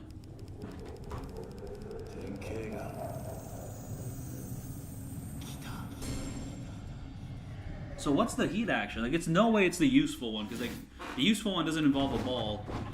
Oh! This is how you unlock, like, one of the feel the heat actions.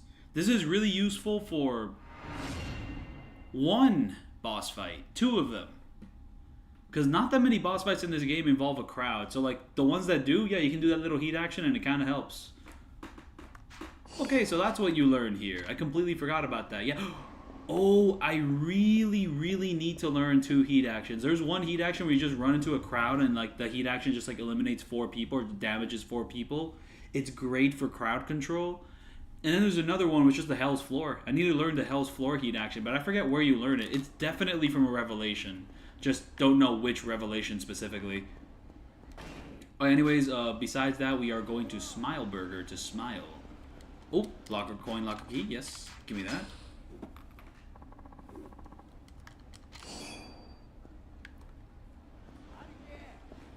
Yeah, but I still need to see the Kingdom of the Planet of the Apes. I have not seen that one yet. Really need to catch up on that.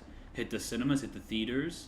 Like, I've basically seen most of the things I wanted to see in the cinemas. I saw Challengers. Really love that one. Well, I don't know love, but it was really great. Like, 8 out of 10. Feeling a strong 8 out of 10 on that one. And there was another, like, really... Monkey Man. Monkey Man was awesome. Really loved that one. Furiosa is probably, like, my favorite movie of the year so far. Just, ooh, that one's awesome. It's such a like stylish ass movie. And my second favorite probably goes to Dune Part 2. Yeah, no, just there is a good selection of dope movies in the cinema. Though Dune Part 2, I'm pretty sure is just already like available for streaming. I don't know if it has a Blu-ray, because it does seem like physical media is going down a little bit. Like it's harder to get Blu-rays these days at like actual stores. Like Best Buy is like restricting like their physical collection media. Like there just isn't that many physical like DVDs at Best Buy anymore. Like last time I've gone there, they're like shrinking their collection, which is such a shame.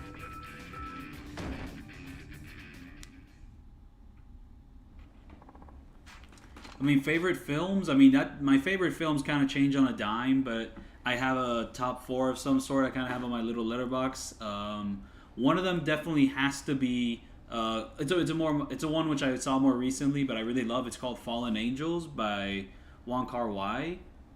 I think I said his name wrong, but yeah, no, it's just like this really moody. It's this mood piece of like 3 different characters and just following their story and how that develops.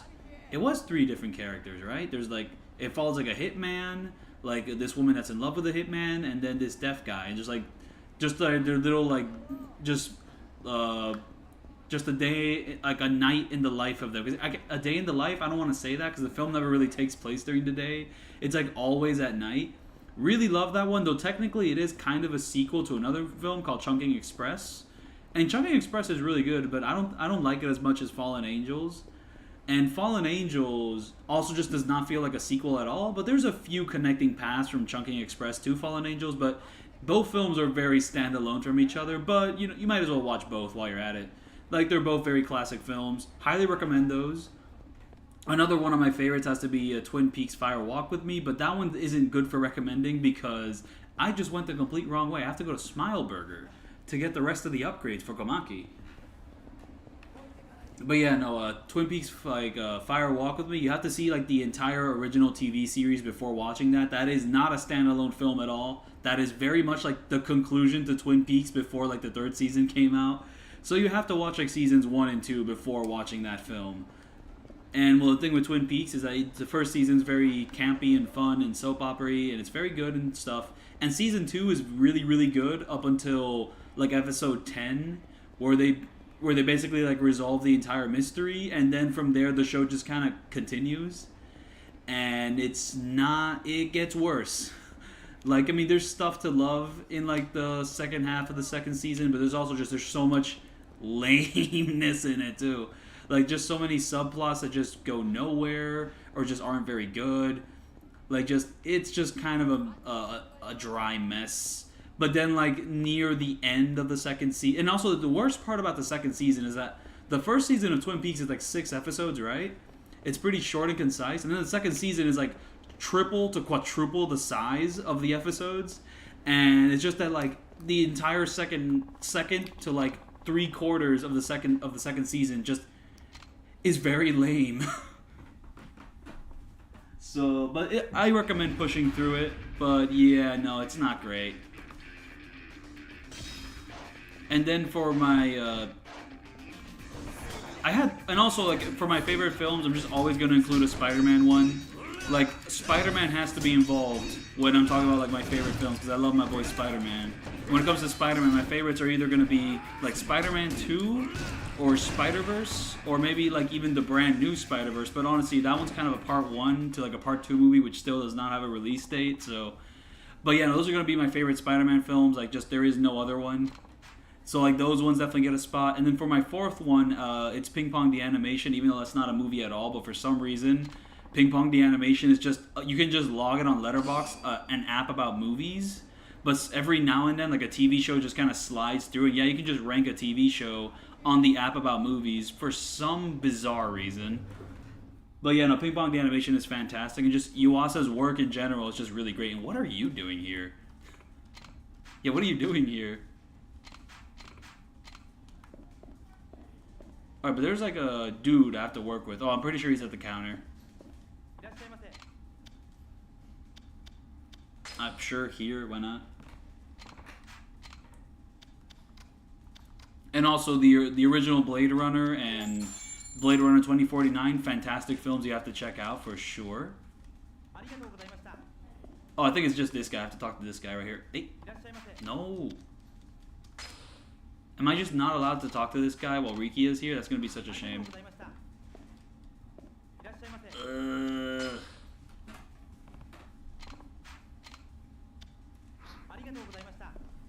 What do I do? What do I do? I can't use the first-person camera, so I can't look at anything else. I think straight up because I have company, I'm not allowed to talk to the guy. Maybe it's the guy here, or... What's going on here, man?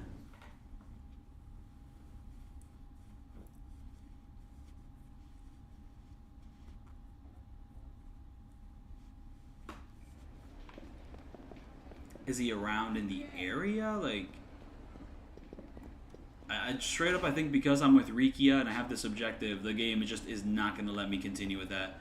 So it was Smile Burger in a sushi shop. So a bit dim-wittingly, I'm going to go to the sushi place and see if that works out. And it probably won't because I have Rikia with me. But at the very least, I'll be closer to a taxi. and that'll work itself out because I'll just use the taxi to. Who are you? Fancy ass suit. That's a fancy ass Yakuza right there. I'm good though. I'm gonna do a long battle. I'm gonna get more than enough experience from that. If you want to watch a film from the 30s, there's this film called M. Like, I mean, I haven't seen everything from the 30s, but like M is one of the best films from that era. It's like directed by Fritz Lang. It's about like a child murderer. Like, just definitely check that one out. That one's fantastic. You know, just kind of catch up with some of the classics. It's like one of the first sound films too, or like it's like the first sound film that director did, and it's like it was back when like sound film was like very early. Yeah, it's just one of them like classic 30s movies. So yeah, check that out. It is German. The director, however, fled Germany at some point during World War II, and then just made films in America in English. But that is one of his German films. It has subtitles and all that. But yeah, no, it's a masterpiece. Go check that out. M, just literally just M.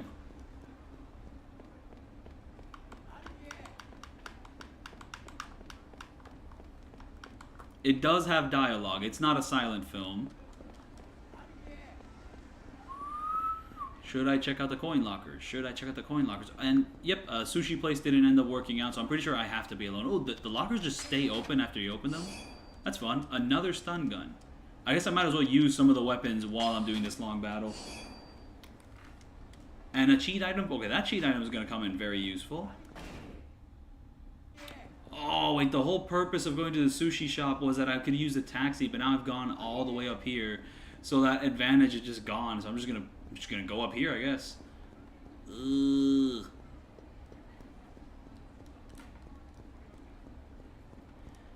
Also, if you are catching up on last year's like films, like 2023's films, I mean, definitely check out Killers of the Flower Moon, the new Martin Scorsese film. It's a banger, 3 hours long. Who are you?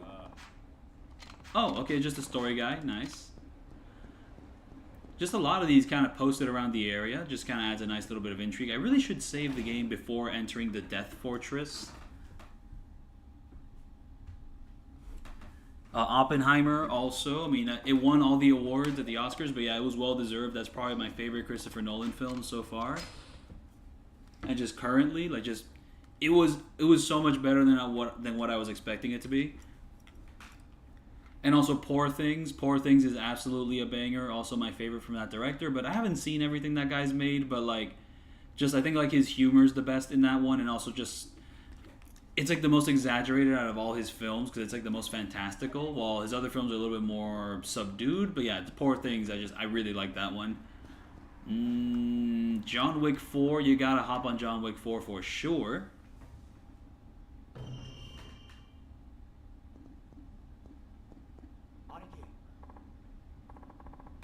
Oh yeah, I mean, I've seen a good amount of films, and there's still a ton of classics I have not seen. 12 Angry Men is one of them. I have to hop on that one. Like 12 Angry Men, like One Flew Over the Cuckoo's Nest, The Deer Hunter. I have to see those films.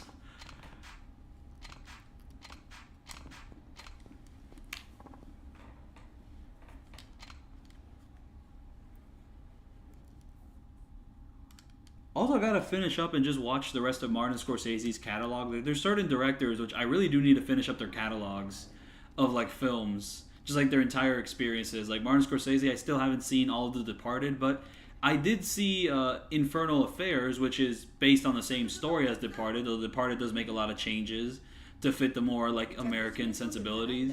But yeah, Infernal Affairs was awesome. I just love like how cool and like stylish it was. Ooh, Collateral. Oh no, it's fine if you're like 90% of the chat. I mean, like if no one else is gonna chat, you might as well chat as well. But oh, Collateral. I mean, Michael Mann is also a director I need to watch the rest of his stuff with and just study him more. But Collateral is awesome. It has like Tom Cruise as a villain and Jamie Foxx as the protagonist. And oh yeah, here's like the special Pride Month moment of Yakuza 3. Just a little bromance here. And he's smart too. This is a smart way to enter the building. And Kiryu's just like, hey, what the fuck, man?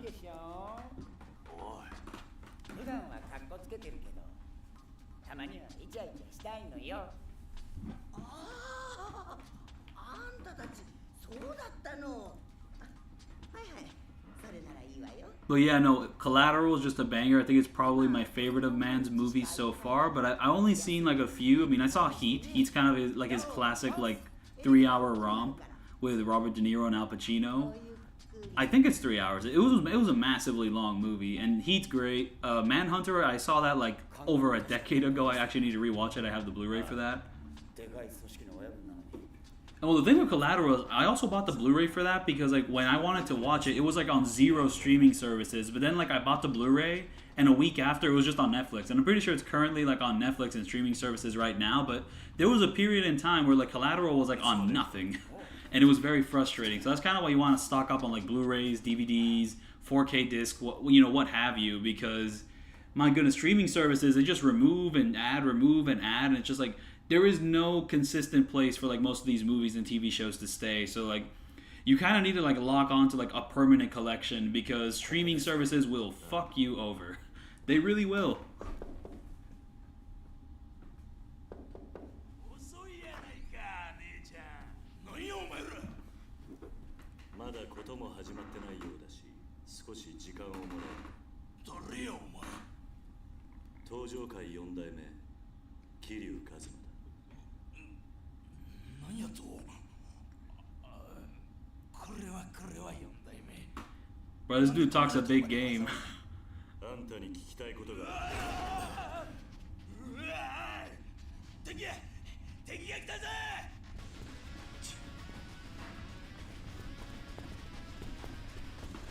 Also, I should really invest in watching more Takashi Miike films because I'm pretty sure the Yakuza games are definitely inspired by a huge part of his catalog.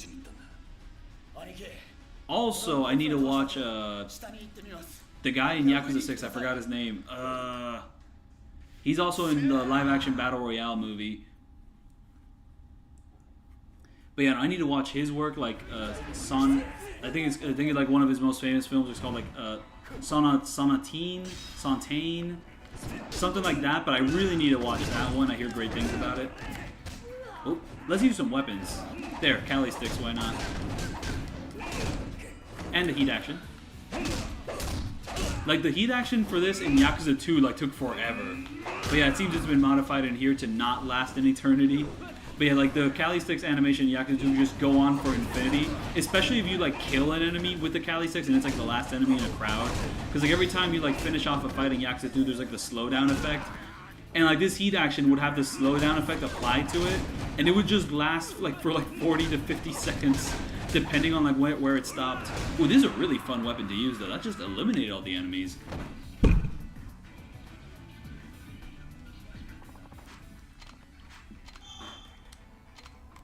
But yeah, no, if I want to check if I have a certain ability, I can always just press the pause menu and go there. Completion rate? No? I think it's an upgrade. It's probably an upgrade. There we go. Abilities. Soul abilities. Tech abilities. No, it would be in Komaki abilities. Yeah, Komaki techniques. Oh, I guess I have it. Yep. There we go. I've got it. And this weapon's about to break. So now I have to like check every single room. I'm not sure if I have to go downstairs or here. I mean, he just escaped this floor. So, I mean, I do forget some of the gimmicks of, like, this level.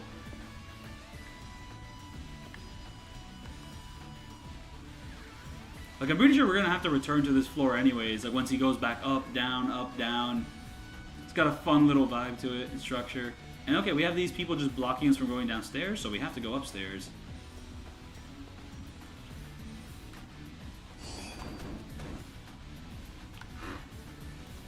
And also, I assume you have to like check the rooms with like the lights on. He may have gone like 2 floors. Oh, yep, there we go. We have a room with the light on. Alright,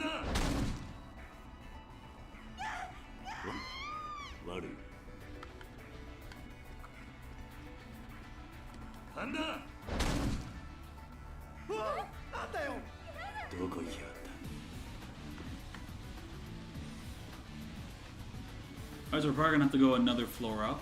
I mean, I'm pretty sure, like, in the cutscenes where Kanda escapes, like, there's, like, a little flash of where he's going, so you can just pretty much figure it out that way. But, yeah, no, you just have to kind of, like, walk around, investigate, get all kooky with it. Oh, there he is. He's going back down.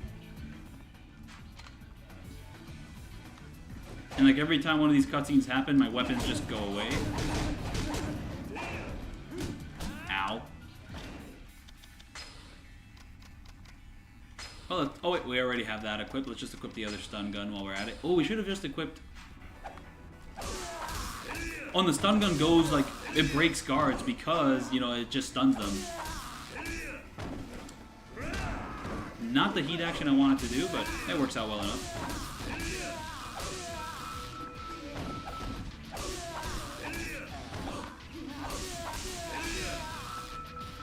Also, once again, not the heat action I want to do. I need him to get up to do my heat action.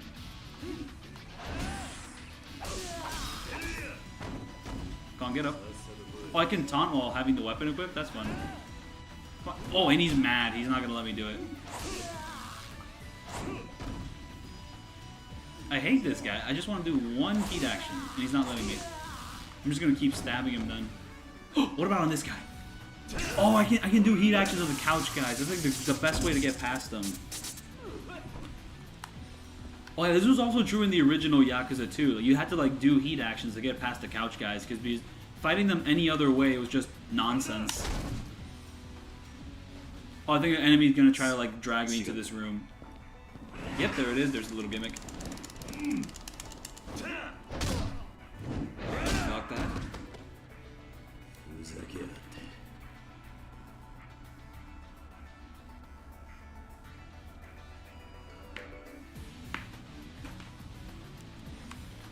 Yeah, no, I mean, like, Nishiki's, like, whole theme is just... Yeah, it is horn dogs. They're all pretty much horn dogs. That is true. I mean, like, why does Nishiyama's, like, family theme have, like, so many trumpets? Why he's got so many trumpets in his theme?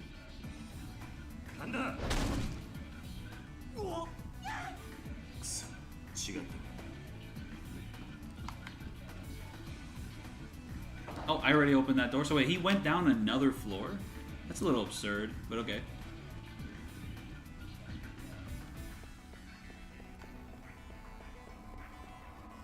Also, like, for speedruns for Yakuza 3, I heard this from Froob, that basically, like, the best way to go about it is basically, like, they just gamble, and to get enough money to, like, pretty much stockpile on guns, and they just spam guns for, like, the entire, like, finale long battle. And that's how they speedrun the game. In fact, they like count the amount of the amount of bullets each that they would have to use in order to like go as fast as possible. Oh, hello. Oh, even taking the weapon out like damages them. I really need my double dodge. But yeah, nope, we don't need this anymore. Just put it back. I might as well just throw it away. Because the nunchuck just tends to be kind of annoying to use. But I have it, so might as well. Tonfa. Now this weapon type was really fun to use as Majima in Yakuza 0 because like the final hit of your Tonfa weapon allows you to juggle the enemy. It just kind of makes me wonder what if like they actually gave this like a fully fledged moveset, like the Yakuza 0 version, which allows you to just juggle enemies on the last hit and allows you to like style switch out of it. It's just like, yeah, like Yakuza's combat system could just be taken to the absolute next level if like each weapon was given like a finisher combo system, like your main combat. It's like when you pick up a weapon, you can actually like do finisher attacks and like, you know, juggle, like style switch out of weapons, and there's a lot of like funky little things you can do. But it just seems like they're never gonna do that because that just never seems to be the focus. Oh.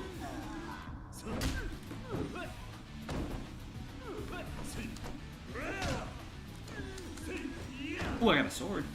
Got a sword now. A mass-produced sword, but... Youch. Don't block my attacks. Oh, and that is dealing no damage.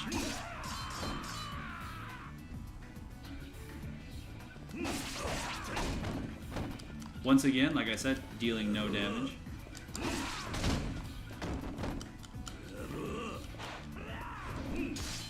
Wait, can't I parry this guy? Nope, it doesn't seem to be working out. But it would be really funny if I could parry this guy. Oop. I mean, I could parry Kanda's couches, but I guess the way this guy is coded, it just isn't going to work out. I'm going to try one more time. Nope. Let's use one of the trainers I haven't been using at all. Not the maximum one, that's not necessary. There we go. Nunchuck heat action, let's do it. This one takes forever. It's just a very elaborate animation.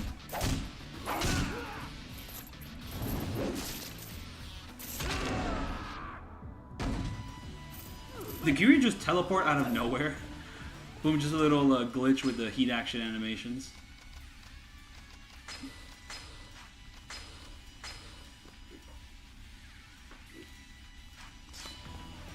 And also, I don't know where to go. I don't know if he went up or down or what have you. Is he all the way at the top? That would be very convenient for me, but I highly doubt that's the case. Also, the animation for him going all the way to the top would be more elaborate. Might as well just open all the doors while I'm here. Oh! Just a lucky guess. Okay, that worked well. Now we're just gonna do the boss fight.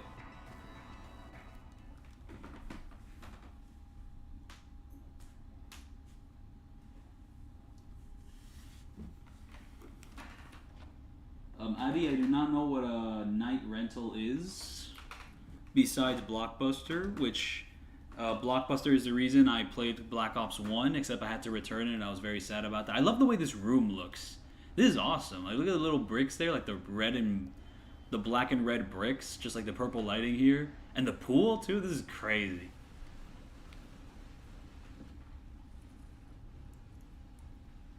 You look so goofy in that, like, little aqua Kiwami water there.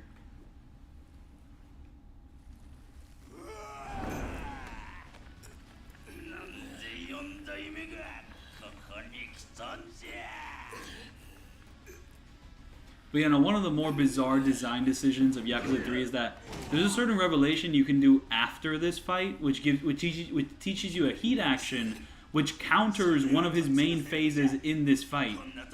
So it's like, why didn't you let me get that revelation before this fight? Unless I could like take a taxi to Okinawa and I didn't notice.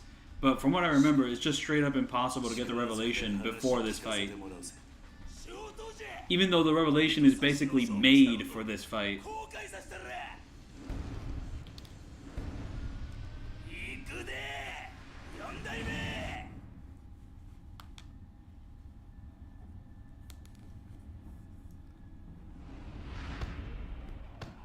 We're just gonna get more huge now.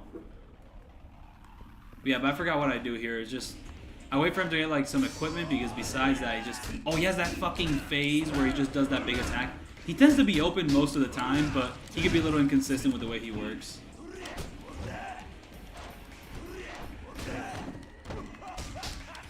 I have never seen that before in my life. What a disgusting taunt. Don't ever do that again. Yeah, you can just super armor through certain things after a certain point. Oh, and I forgot to counter. Oh, ow. Let me counter. There we go, I do have access to it.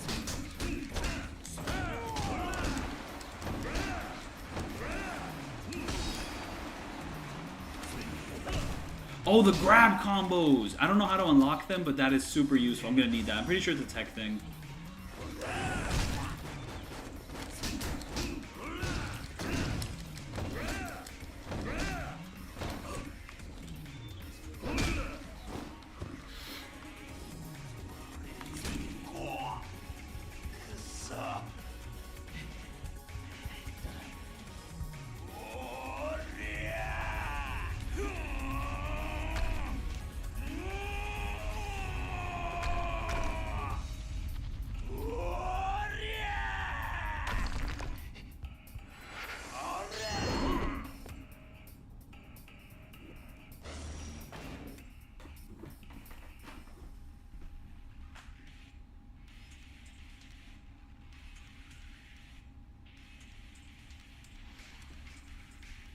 Well, I'm not sure what you're saying. Like, if the bosses have, like, double the health, or if you have double the damage, will you feel as powerful as the other games? Like, honestly, like, the only thing with the damage in Yakuza 3 is just the heat actions.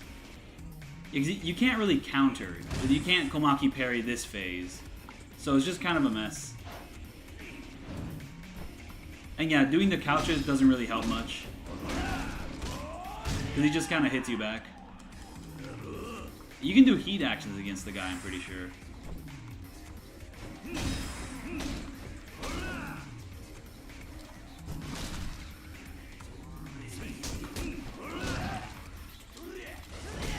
Damn, the dude just attacks me while I was stunned, and then he stuns me again. The prick.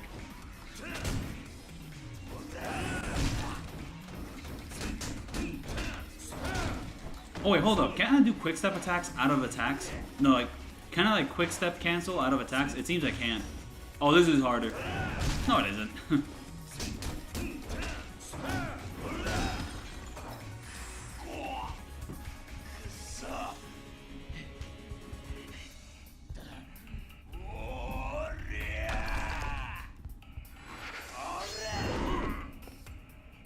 Let's see, can I do a nunchuck heat action against this guy? Oh, not while he's doing that, but... Yes, I can. I don't think it's gonna break the little device he has, but it will... I can just deal this little heat action and go from there.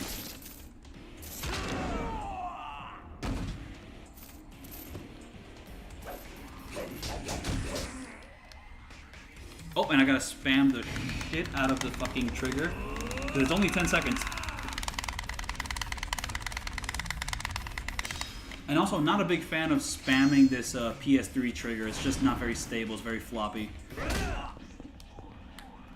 And as you can see, I have to spam it very hard in order to like build up that much heat that quickly. Really hope I reach level level 50 like XP bar from what I'm doing here.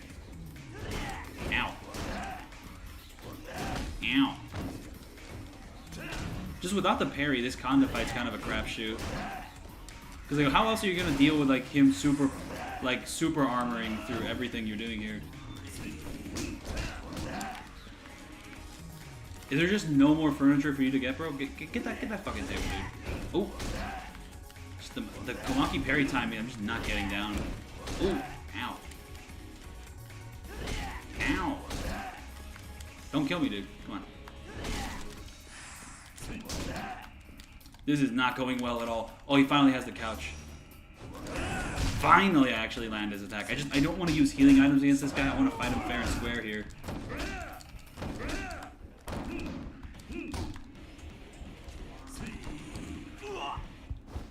There we go. Famous heat action there. Happy Pride Month.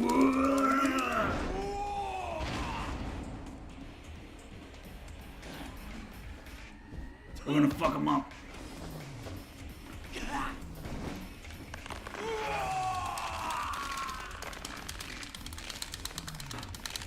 Honestly, how fast you spam this button doesn't really matter. You don't gotta do anything too intense, but I'm just...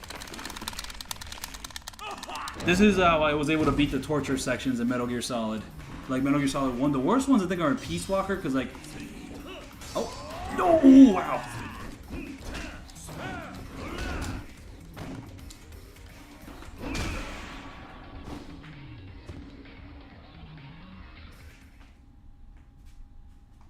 Oh, okay. I see what you mean. So, like, if the boss fights had, like, 6 health bars, but you dealt more damage, like, in comparison to, like, 3 health bars, you would feel more powerful. But then again, like, a boss fight having 6 health bars so early in the game would feel pretty crazy. But yeah, no, just, like, the visual feedback of, like, your attacks landing more than just nipple damage, I think would go some way into, like, mitigating, like, feeling weak in this game. Because, like... Yeah, a big factor in feeling weak is that you do a heat action and it just like it deals like 1/10 of their health bars. It's like so tiny. So yeah, that could help.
Wakata. 一つだけ条件がある。もしお前があの絵の男を見つけ出したとしても、絶対に一人では動かないでくれ。約束できるか？はい。 You know, the stream is almost at 3 hours. There's like 13 minutes left, but I do have the Komaki parry, so I think I am interested in just kind of like beelining. Oh, there's like a little section of this game where you do just kind of hang out with Rikia. I don't know if you can really like cancel out of it that quickly, but there is this one sub-story where you get to like, he gets to actually finish his tattoo, and it's really neat. And then there's another sub-story where he meets up with this girl he met up with in Okinawa, and she's like tricking him, and it's a whole little thing. It's one of those bigger sub-stories. Honestly, it might be just down to do one of those, just for the XP itself. But yeah, do I have enough XP to upgrade tech right now?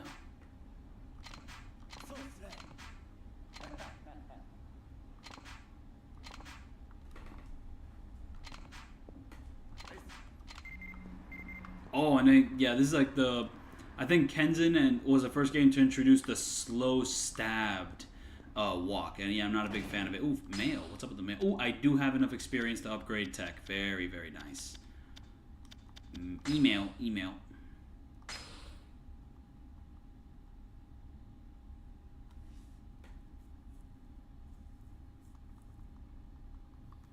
Wait, where? The southeast part of Kamurocho. I don't really know where that is. But okay, let's heal up with that. I need to get rid of all this. So yeah, discard. No, not that. Discard, discard, discard, discard. I'll just buy them again or just get them from a random locker. I don't really need them.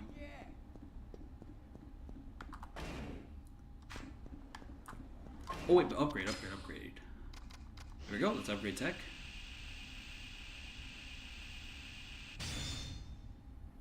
There we go, there's the bounding throw. That's exactly what I need. So yeah, I'm just gonna save my points to get that. Ooh, but what if I get one of these?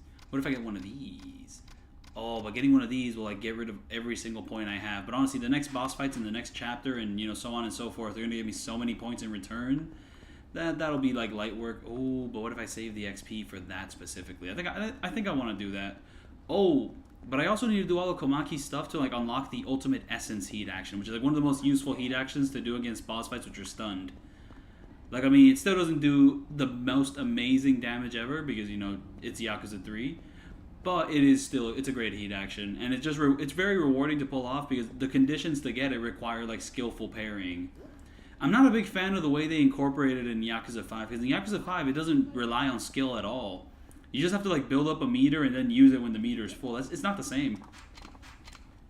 Like, I'm very sad that they changed it to that in, like, Yakuza 5.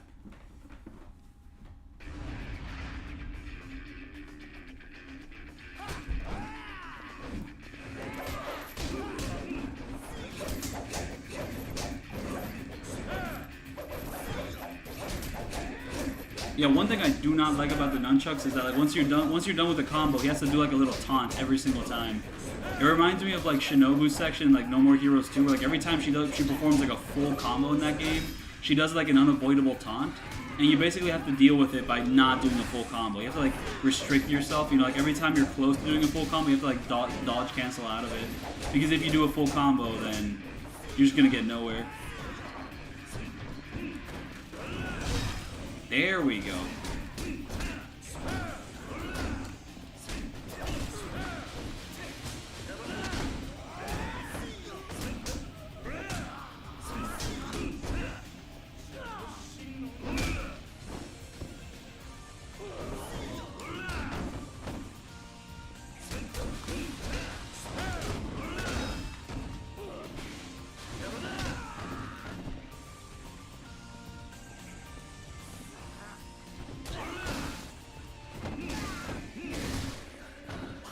Like, what are you talking about? This game is fun as hell. I mean, like, maybe it's a little more frustrating on the remasters, but yeah, no, just I'm having a great time. Like, the enemies really do not be blocking that much on the PS3. I mean, it's on hard, too. I mean, it's on a pretty good difficulty. There we go, story objective.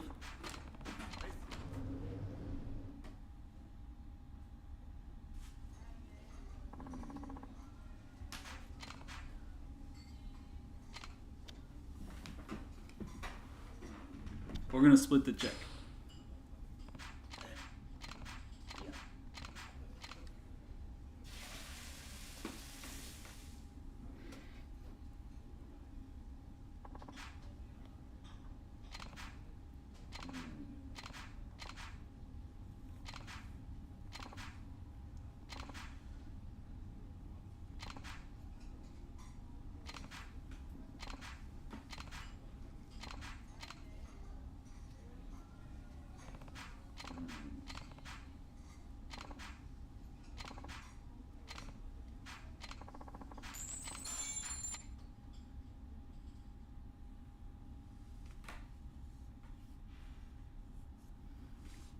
But yeah, no, I think I'll be ending the stream decently soon. But I'm just going to continue on with the game, just kind of push a little. Oh, I can wrap up things for the night. No, but I want to start the tattoo side quest.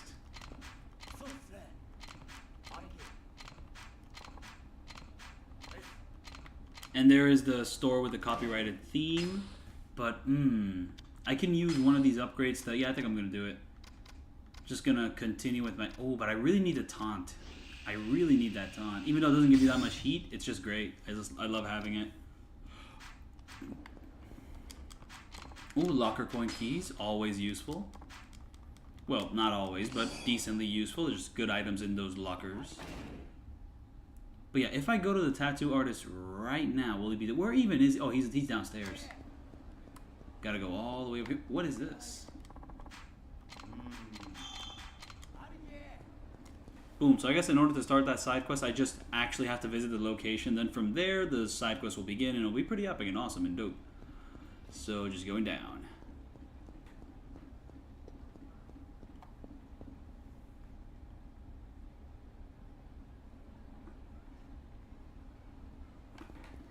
Yeah, no, Rikia just ate rice. That's his treat, just a little bit of rice with some meat on it.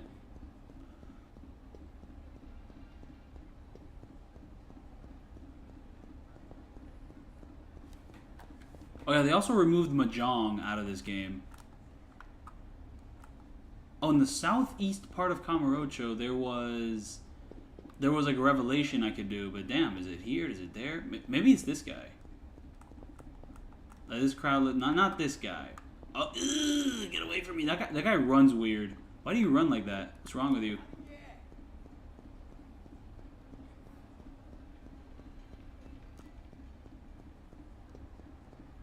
Oh, and the tattoo artist is in this little corner. Yep, right there. I think right in front of there. So we'll just start on that.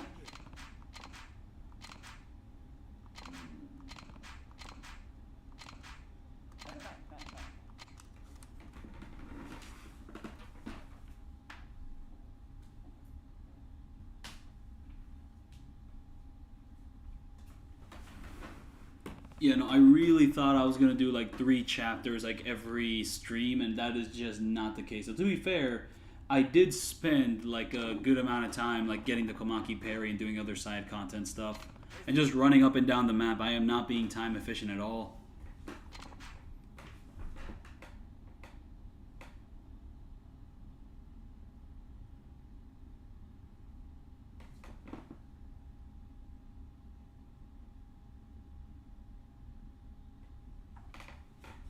Wait, the John Yakuza meme? I don't know when that started. I don't really know if that really has an origin. It just feels like once a series gets popular enough, like people just start making fun of like calling characters the title. It's just like a common meme. Like, oh, here he is, the Metal Gear Solid. Or, there it is. There's the Resident Evil. Like, it just feels like an extension of that. I mean, it's funny because Big Boss's like actual name was not that different from John Doe, but I forget exactly what his like full name was in Snake Eater. It was John. It was something like that.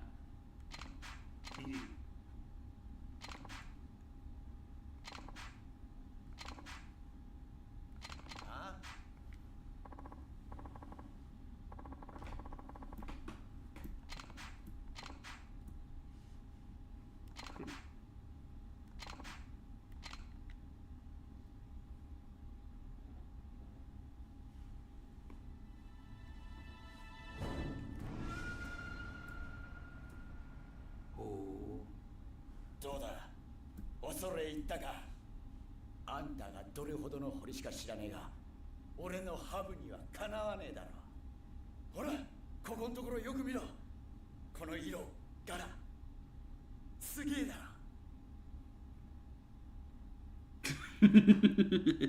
He's like, eh.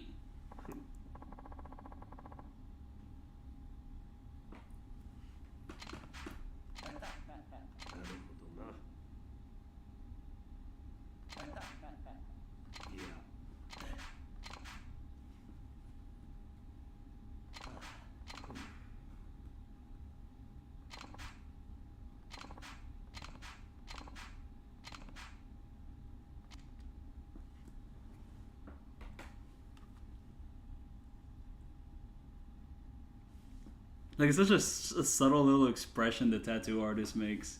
He's like, it's like a slight cringe. Oh yeah, so I forgot exactly how we just continue the side quest. Oh, it's probably gonna be related to that.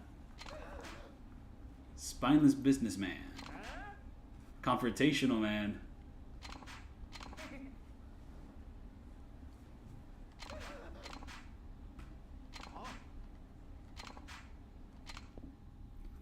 I just remember that like this side quest ends with like a dude revealing his tattoo and his tattoo being like complete fucking nonsense.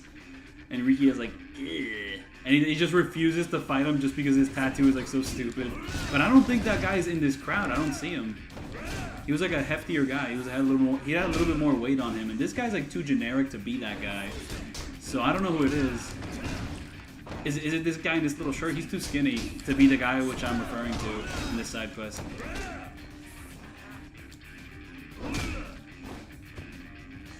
Random drop kick, go.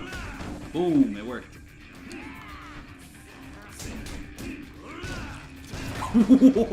What was that air time? You went really high up. What was that?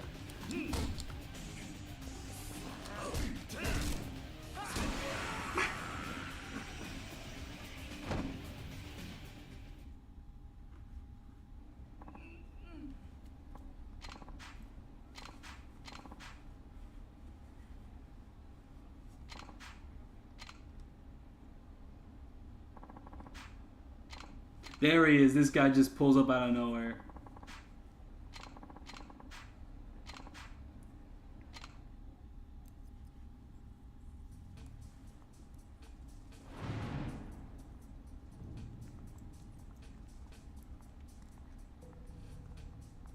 That's also an iconic little Rikia frame. 行きましょう、兄貴。バカな相手をしてる暇はないですし。ああ、そうだな。またんかダボが。わしの話は終わってないっちゅうね。ジャカー信者。超えるのも大概にしとけよ。ガキが。ガキやと。んだろわしよりガキのくせして。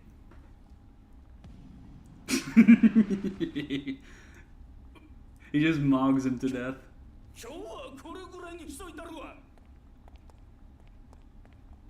But yeah, no, like the whole point of that is that like his tattoo is just kind of nonsensical. It doesn't really have much of a point. Like I forgot what the symbolism with it specifically was. It's just like, oh, you have love here, you have little like cherubs around. Like it's just kind of like a silly ass tattoo, like. Because like on all the tattoos which the Yakuza carry have like some symbolism to them. You know, Kiryu's got the dragons. He's like one of the strongest people ever. The Viper is very specific to Okinawa and also is like a display of strength. Like there's all this great symbolism. And then this guy's just carrying like fucking nonsense on his back. It's like a dumbass tattoo. Even though it does look pretty professional, it's just that like the symbols, I forgot exactly what it was, but like it is pretty funny.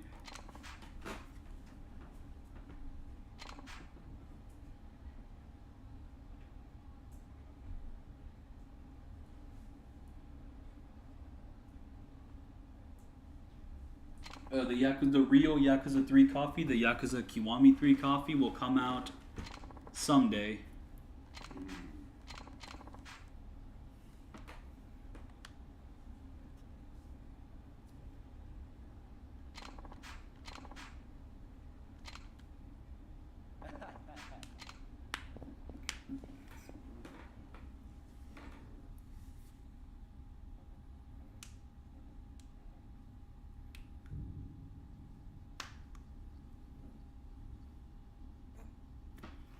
You know, the one thing about these tattoos is that, like, apparently it kind of hurts like a bitch to, like, make them.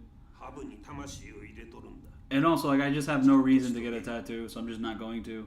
But yeah, no, just, like, getting these exquisitely, like, painted things on your back is, like, well, first of all, it's just gonna, people are gonna look at you, like, twice. And second, it's just gonna hurt like a bitch to, like, prick something in there. 俺の背中はハブだぜ。ハブは沖縄の魂だ。どんな運命だろうが、丸飲みにして食らい尽くしてやるよ。よう言うた。お主なら入れ墨に食われることもないじゃろうな。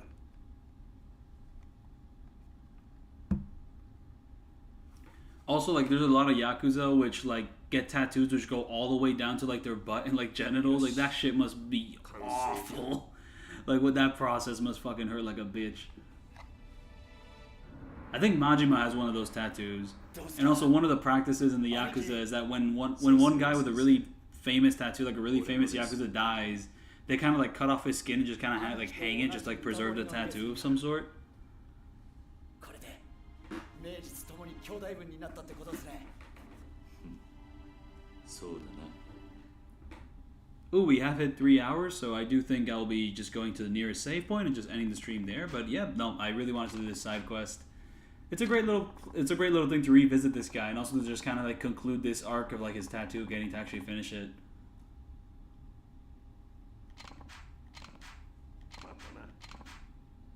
Ooh, 10 level. That's very valuable. Ooh, it was very valuable investing in this side quest. And I should probably invest in the other one where you just kind of, like, deal with that random chick. It'll probably give us a similar, like, XP boost. But yeah, for now, I'm just gonna go to that little save point, and then I'll just pick up where I left off next stream tomorrow. As long as nothing crazy happens tomorrow, it'll be like a similar length, 3 hours, and just go from there.